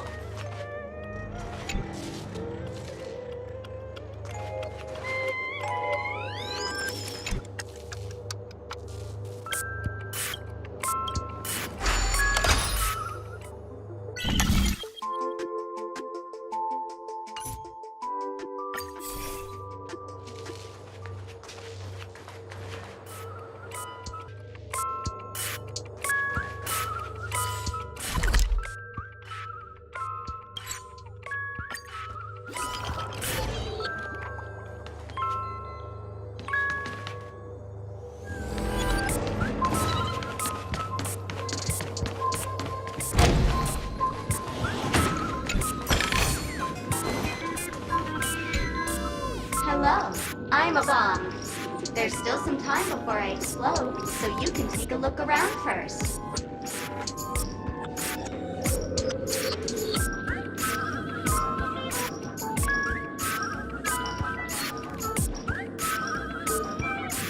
Diffuse? No problem. Executing self-diffusing program. This won't take long. Now playing Never Give Up, Never Surrender by the trending superstar Ast Rickley from the Epsilon 12 system. Oh, hang on. Penacony's family have not purchased the rights to this song. We can't play it here. How about this? I'll recite it for you. Next up, please enjoy a recital of Never Give Up, Never Surrender. Oh, aha! If you ask me how I feel about you, don't tell me that you pretend not to see. They will never give you up, never make you sad. They will never give you up, never make you cry. They will never say goodbye to you, never tell lies to hurt you. Praise, aha!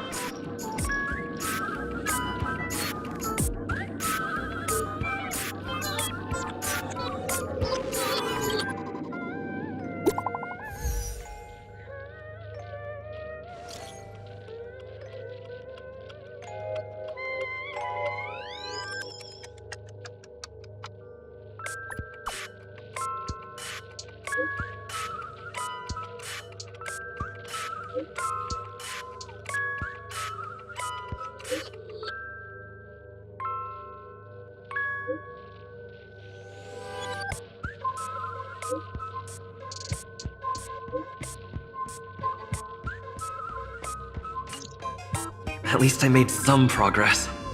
Gotta keep working at it.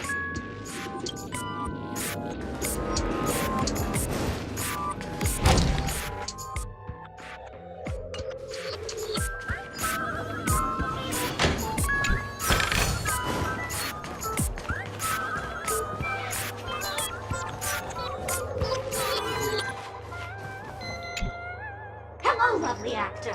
You can call me the Director Doll. I often use this name in film credits. If you didn't know, I'm the one who directed the entire farce in Penacony. As the leading man of the show, what did you think? Feel free to share your thoughts. Well, actually, due to the current plot requirements, you're only allowed to say one line. So please try and resist the urge to share your thoughts.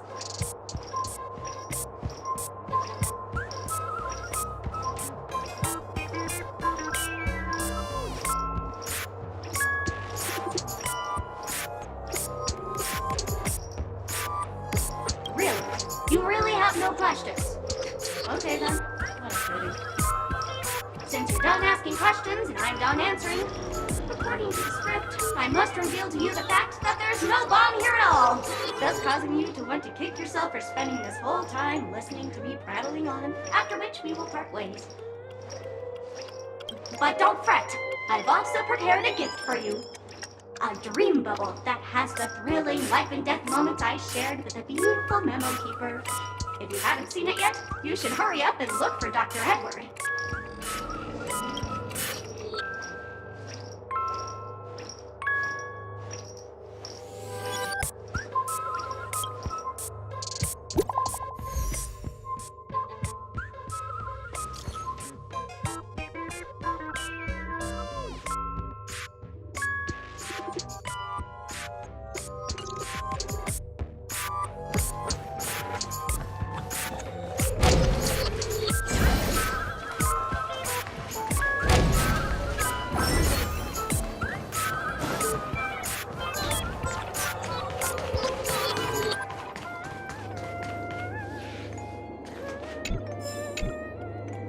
By the laughter, to think you've seen through my disguise this quickly! Honestly, my dear Mr. Grey Hair, you're just like that ferocious pangolin in Madame Susan's bedroom.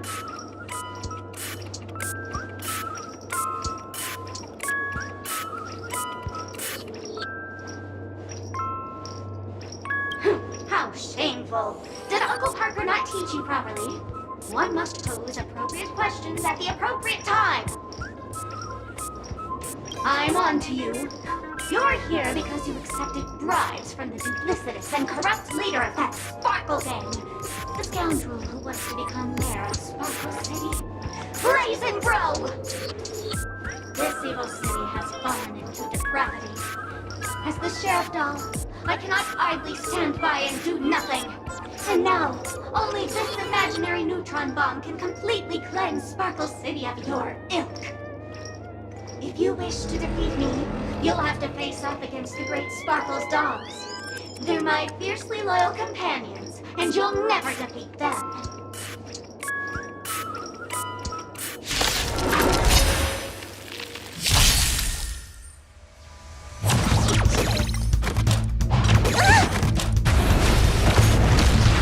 Turn it up!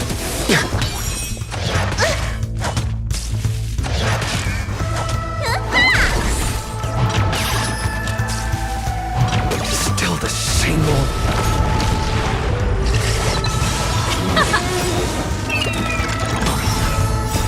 You can fight it, or rock with it! Let's improvise.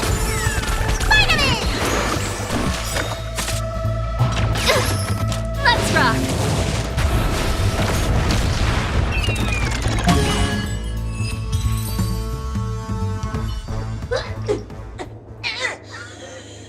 To think I was defeated defeated by the despicable underling of Blaze and Bro. You'll never get away with this. Because I'm just an adorable doll. Not some imaginary neutron bomb.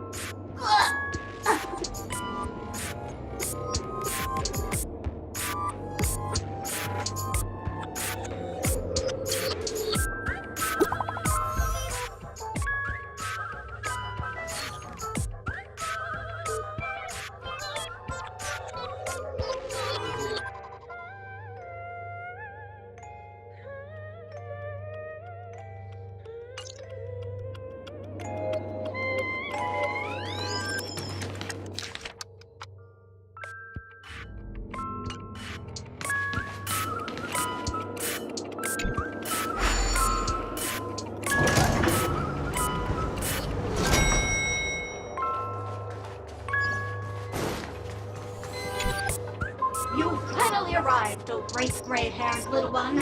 I'm the constable around these parts, and right now, I'm posing as a bomb.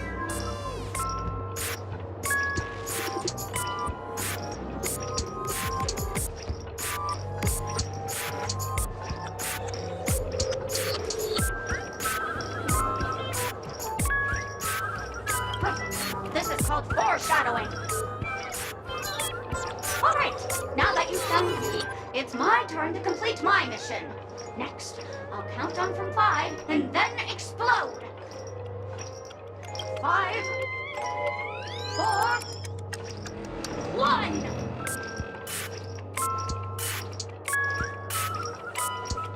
Is it really that important? I'm not even a real bomb. Was it surprising, shocking, horrifying? No? Really? Fine. That's too bad then. You really ought to learn how to win a girl over.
Not much time left. I hope I make it.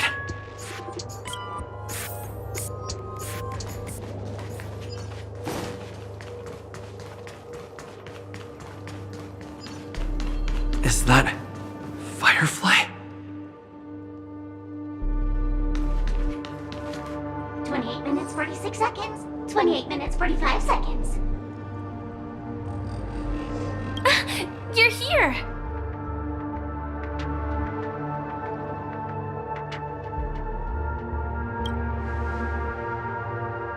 Looks like she also sent you a message. Since you're here, I'll just keep it short. Just over half an hour ago, I received a message from an unknown sender and rushed here as soon as I could.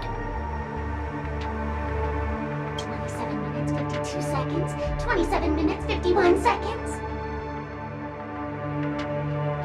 The Sweet Dream has lost the protection of the Order. If it were to blow up here, the consequences would be unfathomable. I've scrutinized it for a long time, but the bomb's design is incredibly unique, as if it's been locked by some mysterious path force. Apart from its creator, I fear no one knows how to deactivate it.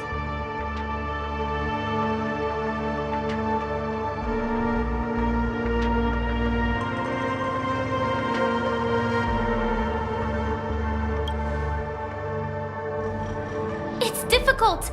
Time is running out, and she's a master of disguise. And even if we catch her, she won't come quietly.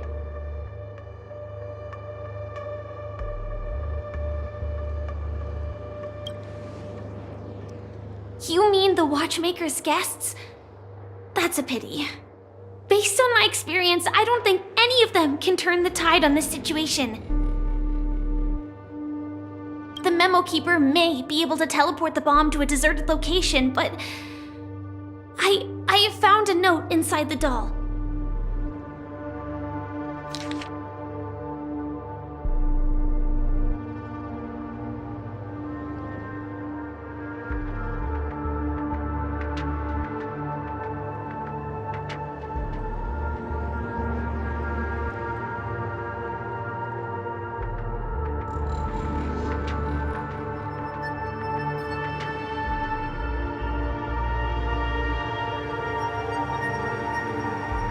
I don't know what grudges they have, but this path is a dead end, too.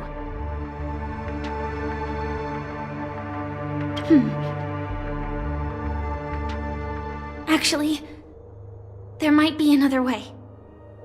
Do you still remember? The script said that I will experience death 3 times in the Land of Dreams. I think this moment heralds the 3rd time.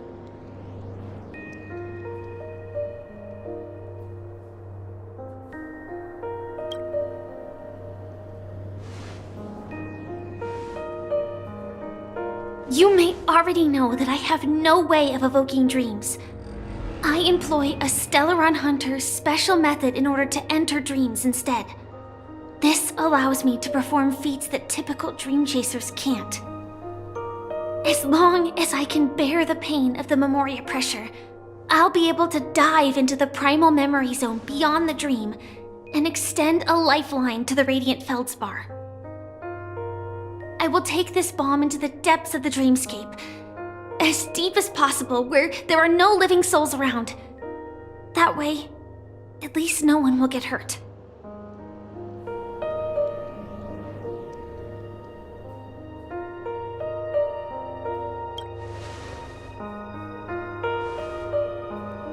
Don't worry.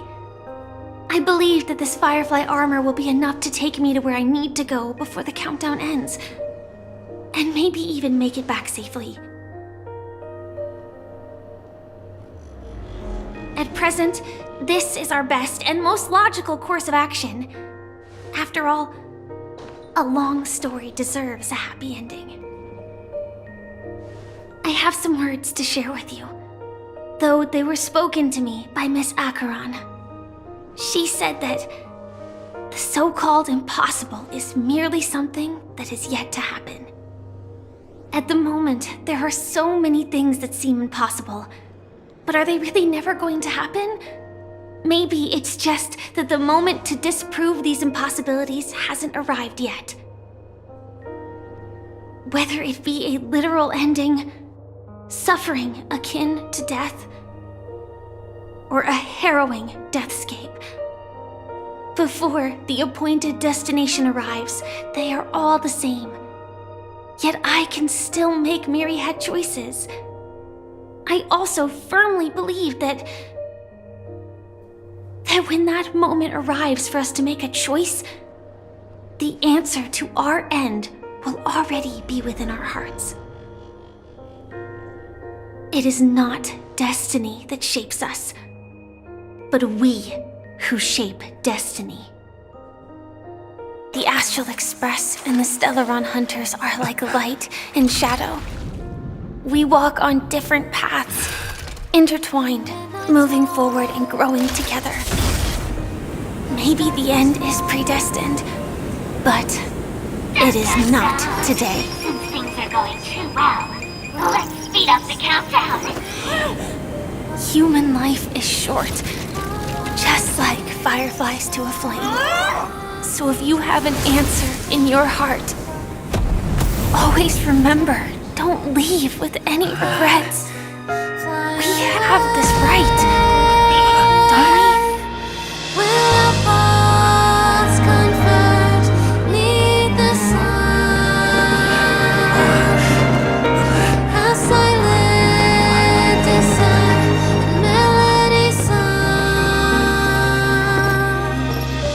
Since you care so much about other people's safety, why don't you go take a closer look?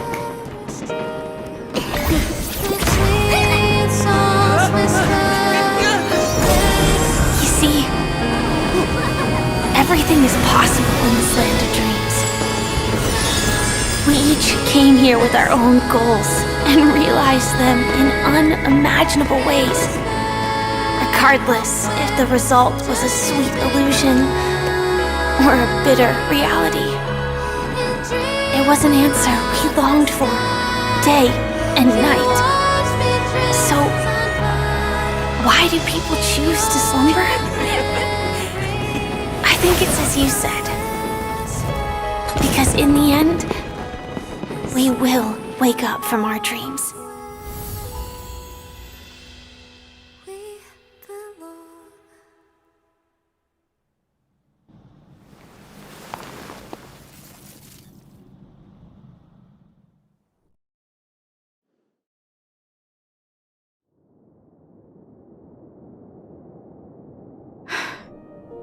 When I arrived, I happened to see a child holding it. He said the flowers were prepared by Aunt Jessie for the watchmaker and the war comrade he'd missed his whole life. Mikhail would place 2 bunches of flowers here year after year. And after he left, it became 3. Your wishes will always be remembered by someone. Now, Penacony, as you hoped, has welcomed the dawn after a long, dark night. The path forward may not be a bed of roses, but at least people are prepared to step forth towards freedom. Tiernan, you can go home now. While the Nameless are also preparing for the next stop of their voyage.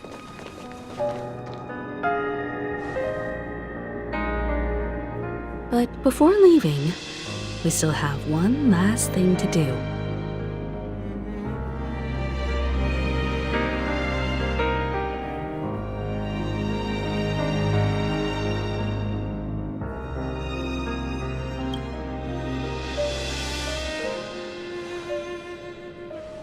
It is my honor. I've said many goodbyes. Yet I am glad that this is the first time I speak these words with a smile. But before leaving, I'm sure you all have plenty to say to the Nameless of the past. A fitting end to the tale of the departed. One could not ask for a better farewell. Go on. They're all here.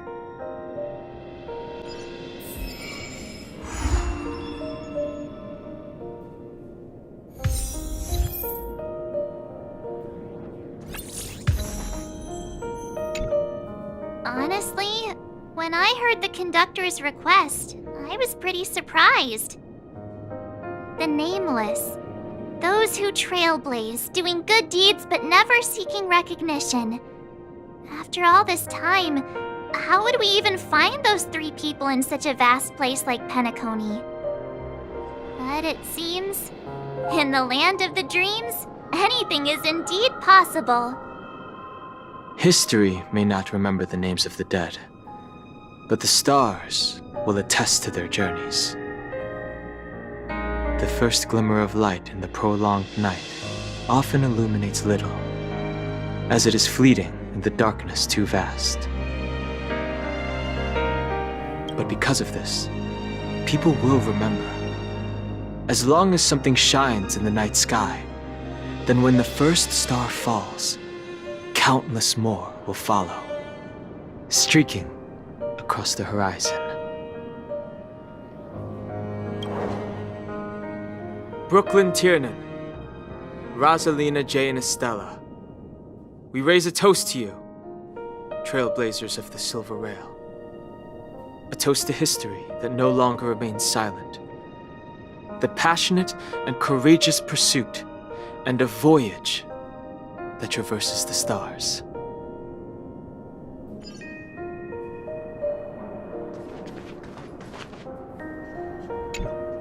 That statue. It wasn't here last time. Looks like this is the last riddle that Mr. Gallagher left for us. In the end, we still failed to figure out his true identity, or if he was even a living person. What should I say? I mean, this guy is definitely a history fictionologist, all right. I'm suddenly reminded of the time at the theme park when he said he was only 13 years old. Could that have meant something too? Either way, he's an enigmatic character for sure. At least our journey together in Penacony was real enough. And his loyalty and love for this land must have been real too, right?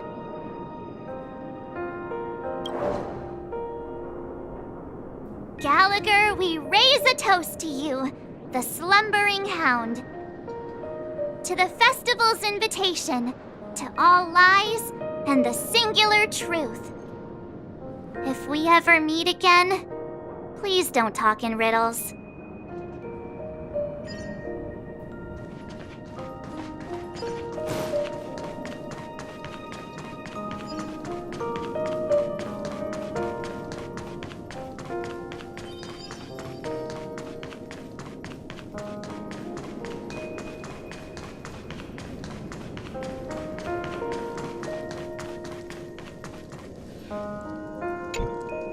Is the Astro Express ready to depart Penacony? Apologies, Mr. Mika, that we are only now bidding you farewell. Oh, that's all right. You've all done so much for the Watchmaker, and we are forever indebted. Allow me, as the representative of Dreamflux Reef, to make another toast to all the nameless. What will the people of Dreamflux Reef do now? Many will continue to live here. Those accustomed to being awake will mostly have a hard time getting used to a life of darkness with their eyes closed. Though the order has faded, there must be someone to watch over this primal memory zone. Penacony's nights are long, and there are many who are still far from a good night's sleep. As for the sweet dream over there, we're still managing without it, aren't we?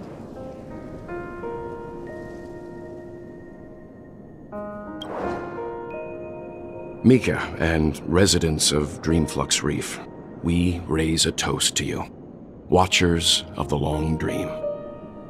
To your tenacity throughout time, to each sorrowful night, and to the dawn that is finally upon us.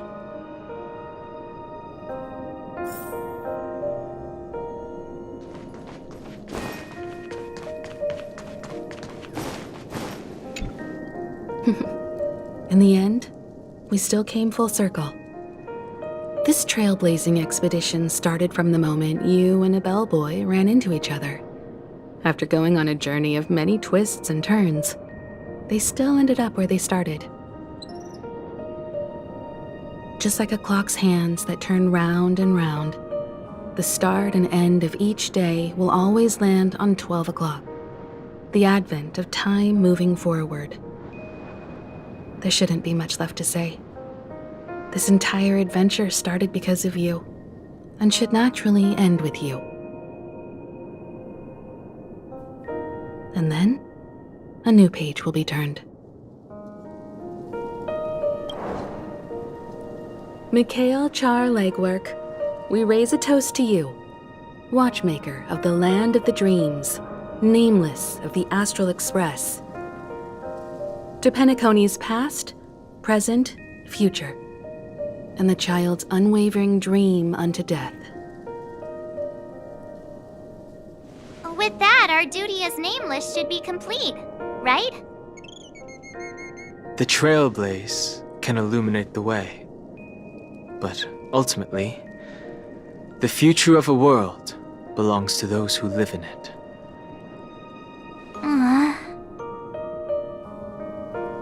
I still feel that Mr. Mikhail must have really wanted to witness this day himself.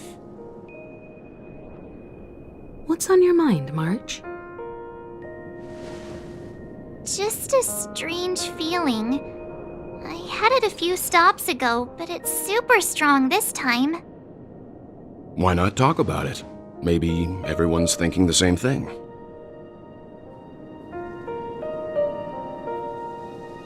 I can't help but think that whether it's Mr. Mikhail, Mr. Tiernan, or Madame Rosalina, their lives must have been long, and they must have experienced plenty of stories. They were also young once, stumbling and bumbling around just like us, getting into scraps and mischief, that sort of stuff. Companions, enemies, journeys, adventures, all the sad and happy memories. The everyday that we're used to, they've lived through them too. But those things are all in the past.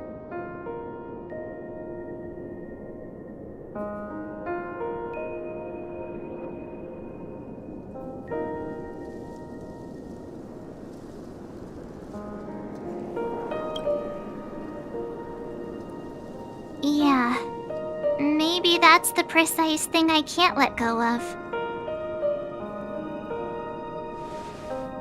It'll be easier to understand if I use an analogy.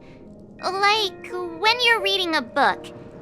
If one of its characters keeps running into obstacles and experiences an ending full of regrets, we're bound to feel a bit mixed about it, right?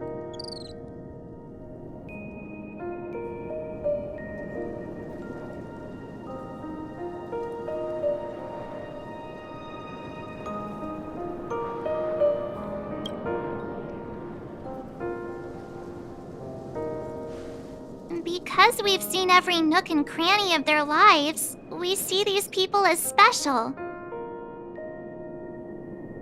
So, even if there are parts of it that aren't really realistic nor logical, we still hope that their story gets a good ending when it comes. But what if they and we aren't really that special? When Mr. Mikhail sat in this chair, waiting for the Astral Express to arrive every day, what was he thinking? And if, at the end of his life, he could still firmly say he had no regrets, then what is this regret we feel in our hearts right now? I think each and every one of us is searching for the answer to this very question.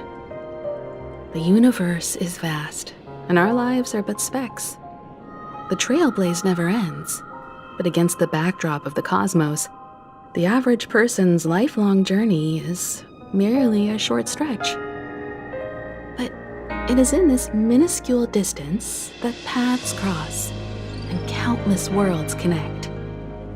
The universe may not remember every person who leaves a tie along the Silver Rail, but we will. As long as we remember, their stories will never end. And what Mr. McHale has left for us is his answer to this very question. It may not be perfect, but it left a smile on this storied, jaded old Nameless's face at the end of his life.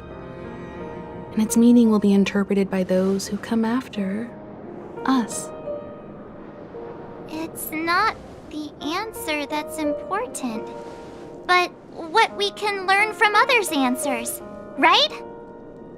This is what trailblazing is. Sure. I'm really sorry for bringing down the vibe. Quick, Don Hung, tell us a dad joke to lighten the mood.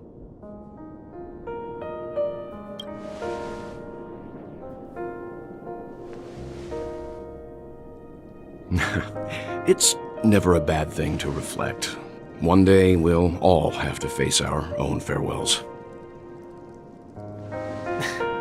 But before that, we still have a long way ahead of us together. So the most important thing right now is to tell the conductor what we saw in Penacony. Then prepare ourselves for our next trailblazing destination. I should get back to the Express. Or maybe I could say my final goodbye to Acheron.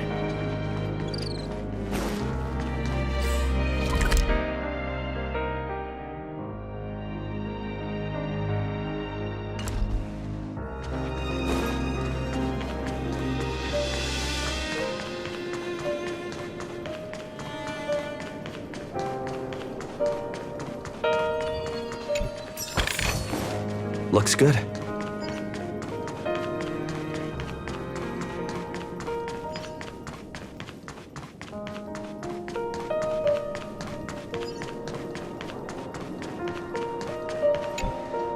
Do you still remember when we first arrived in Penacony?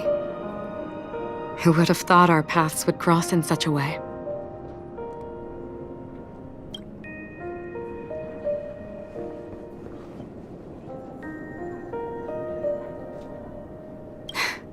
Come to think of it, I didn't even get a chance to formally introduce myself. Simply put, I'm a self-annihilator who was cursed by the Nihility. My hometown was destroyed a long time ago, and the whole world was erased beneath their shadow. In order to fight against the cruel end of self-destruction, I went on a journey in search of a way to sever the chains of the Nihility. After a long and grueling search, I am convinced that my destination lies within the depths of the dark web, where reality and the Nihility are separate. In there lurks a secret called Device 9. One day, I'll reach it.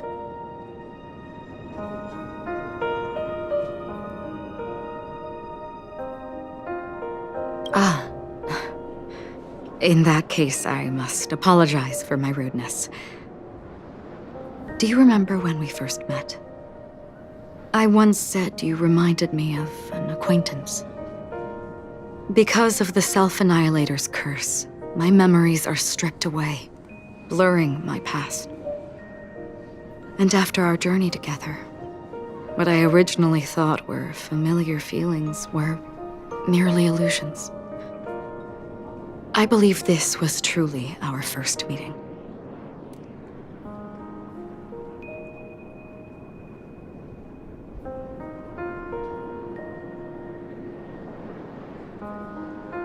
What do you mean?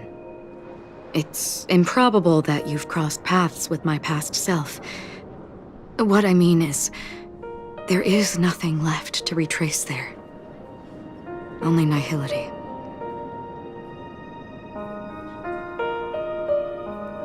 I see. You've also had a similar experience? Then you should know that this me and your memory of me are not the same person.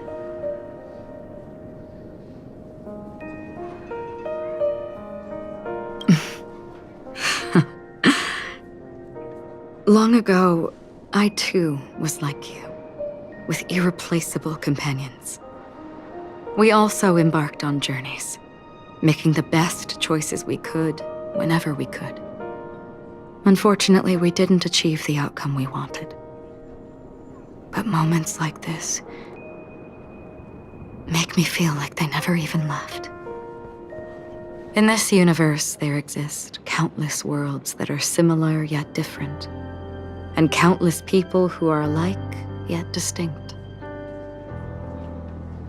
I too have wandered alone, encountering acquaintances on strange worlds, seeing their silhouettes overlap with my past.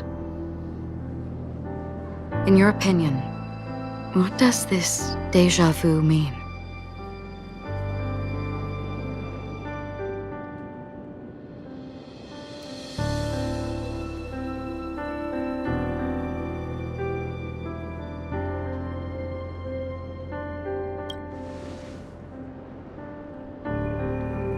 Attachment, desire, longing.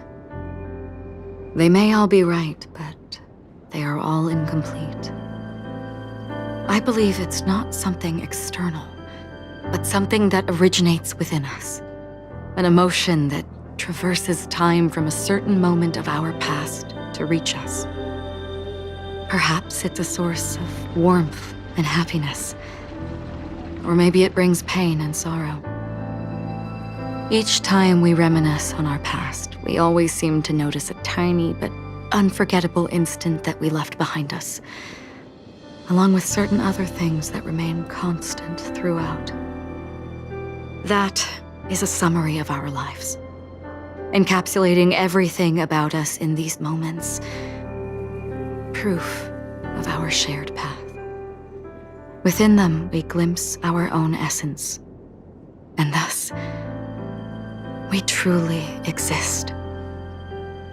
Just like everyone in this story, hurtling onwards along the path of destiny with passion and courage for the things that breathe meaning into their lives. Set forth on your voyage without hesitation, Nameless, on the path of the Trailblaze. Even if the ending has been predetermined, that's fine. There are countless things that humans cannot change.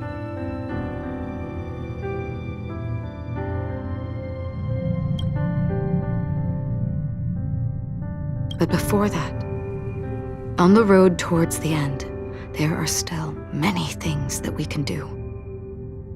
And because of this, the end will thus reveal a completely different meaning. This is the meaning of journey. All those things, beautiful before, are still so now. And I believe it will still bloom at the end of the nihility, until we meet again beneath the sun's rays.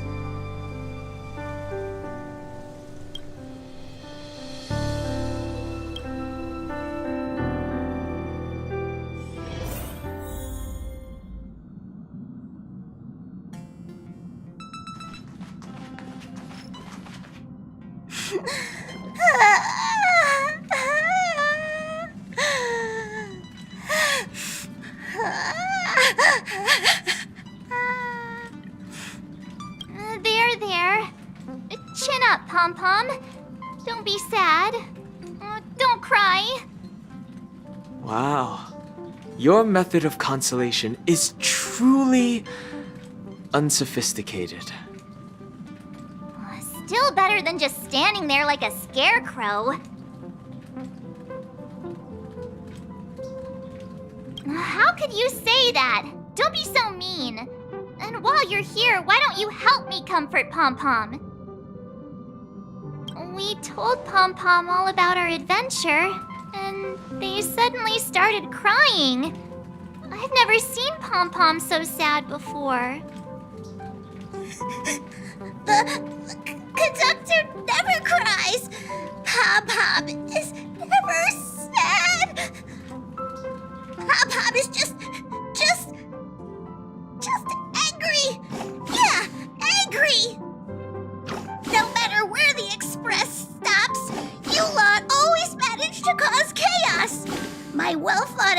timetable completely ignored. If you carry on like this, the Express is gonna run out of fuel.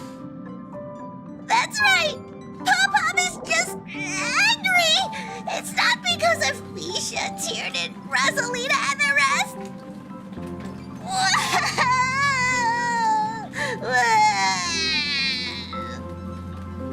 It's okay. Oh, Pom-Pom, just let it all out. Everyone, could you all take a break in the next car? Don't worry. I'll stay here with Pom-Pom. But... Let's go, March.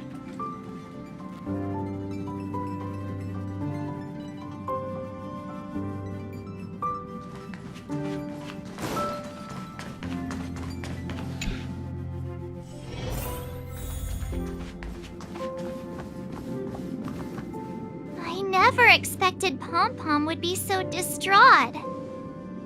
Those three nameless must have meant a lot to Pom-Pom.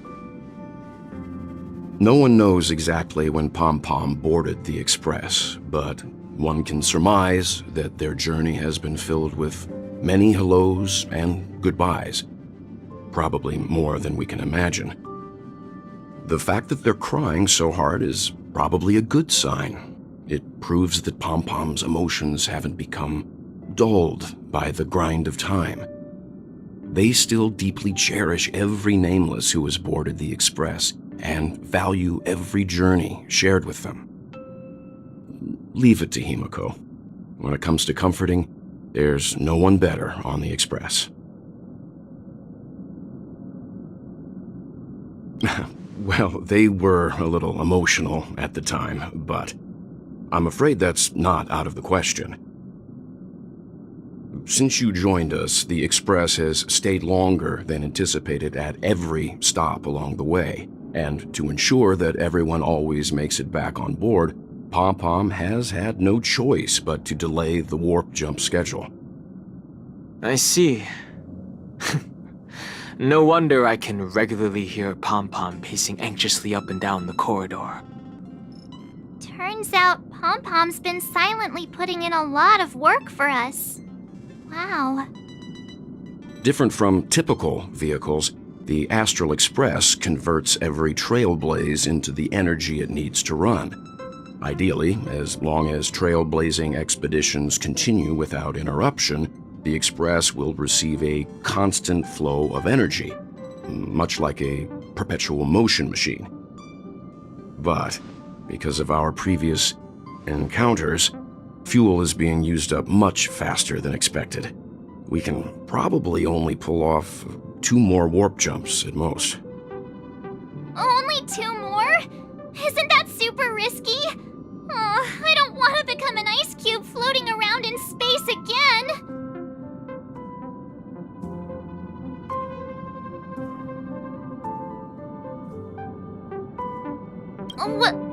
When you put it like that, it doesn't actually sound too bad. But I don't even want to become an adorable ice cube floating around in space again. Which also means that we must prudently consider our next destination. Yes, I've already checked the astral charts. The 2 nearest worlds to us are the oceanic planet of Lushaka and the agate world Melostanen.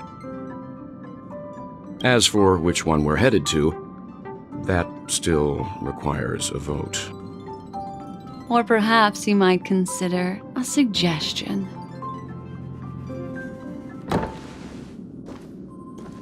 Everyone, we meet again.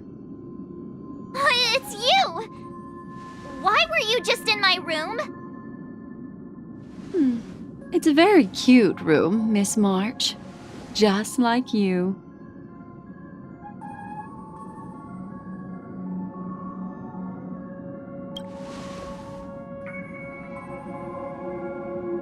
Memo Keeper, let's put aside how you managed to sneak past everyone and board the Express for now. You mentioned a suggestion. I accidentally overheard how the Express obtains fuel. I just wanted to chat with everyone to see if we could work together. But now, it appears my suggestion could be the very lifeline that saves everyone. Please speak candidly. Depending on what you say, we could very well ask you to disembark. Ah, the Permanence's descendant. What a charming little dragon, especially with those mired memories of yours. But I digress. If the Astral Express is in urgent need of a special trailblazing expedition to recharge its engine, have you all considered this? Perhaps your destination could be a world that even the renowned Akivili never reached. Should you be able to lay down a new stretch of silver rail, the Express may never have to worry about energy ever again. Trailblazing to a world that even Akivili has never been to? Is that possible? Continue, Memo Keeper. This destination of which you speak, what sort of world is it? A world that many across the universe don't even know exists. A world hidden away from outside observation. Its presence only revealed by the light from the mirror of the Garden of Recollection.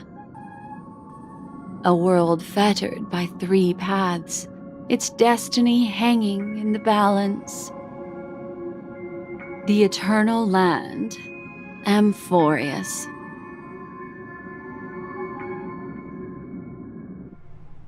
I hope I'm not too late, child. I wasn't expecting it to be you. Don't you know how many sentry posts the family has built?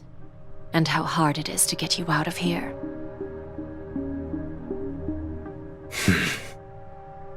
Looks like my time's up. What do you mean? What time?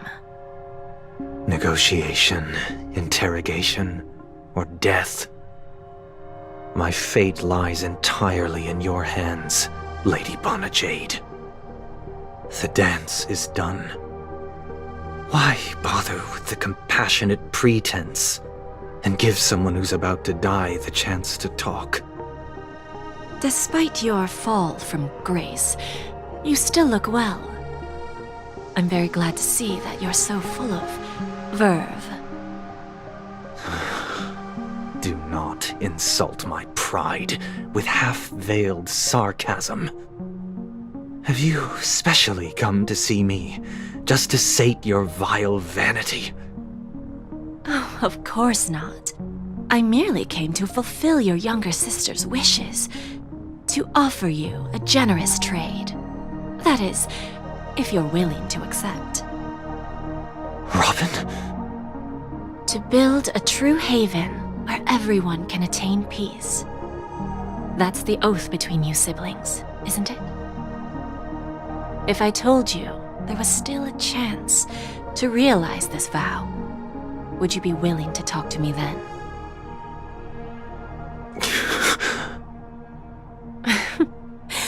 I recognize the gravity of this question, which is why you don't have to answer me right now.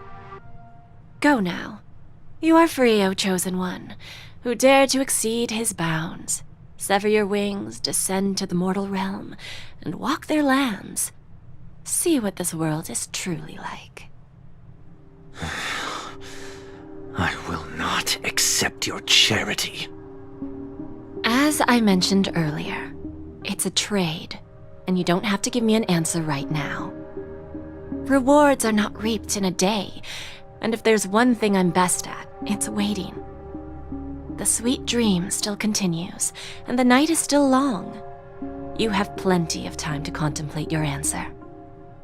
A word of advice for you before we part ways. A word of warning from someone who's been in your shoes before. Life is too short to miss out on golden opportunities.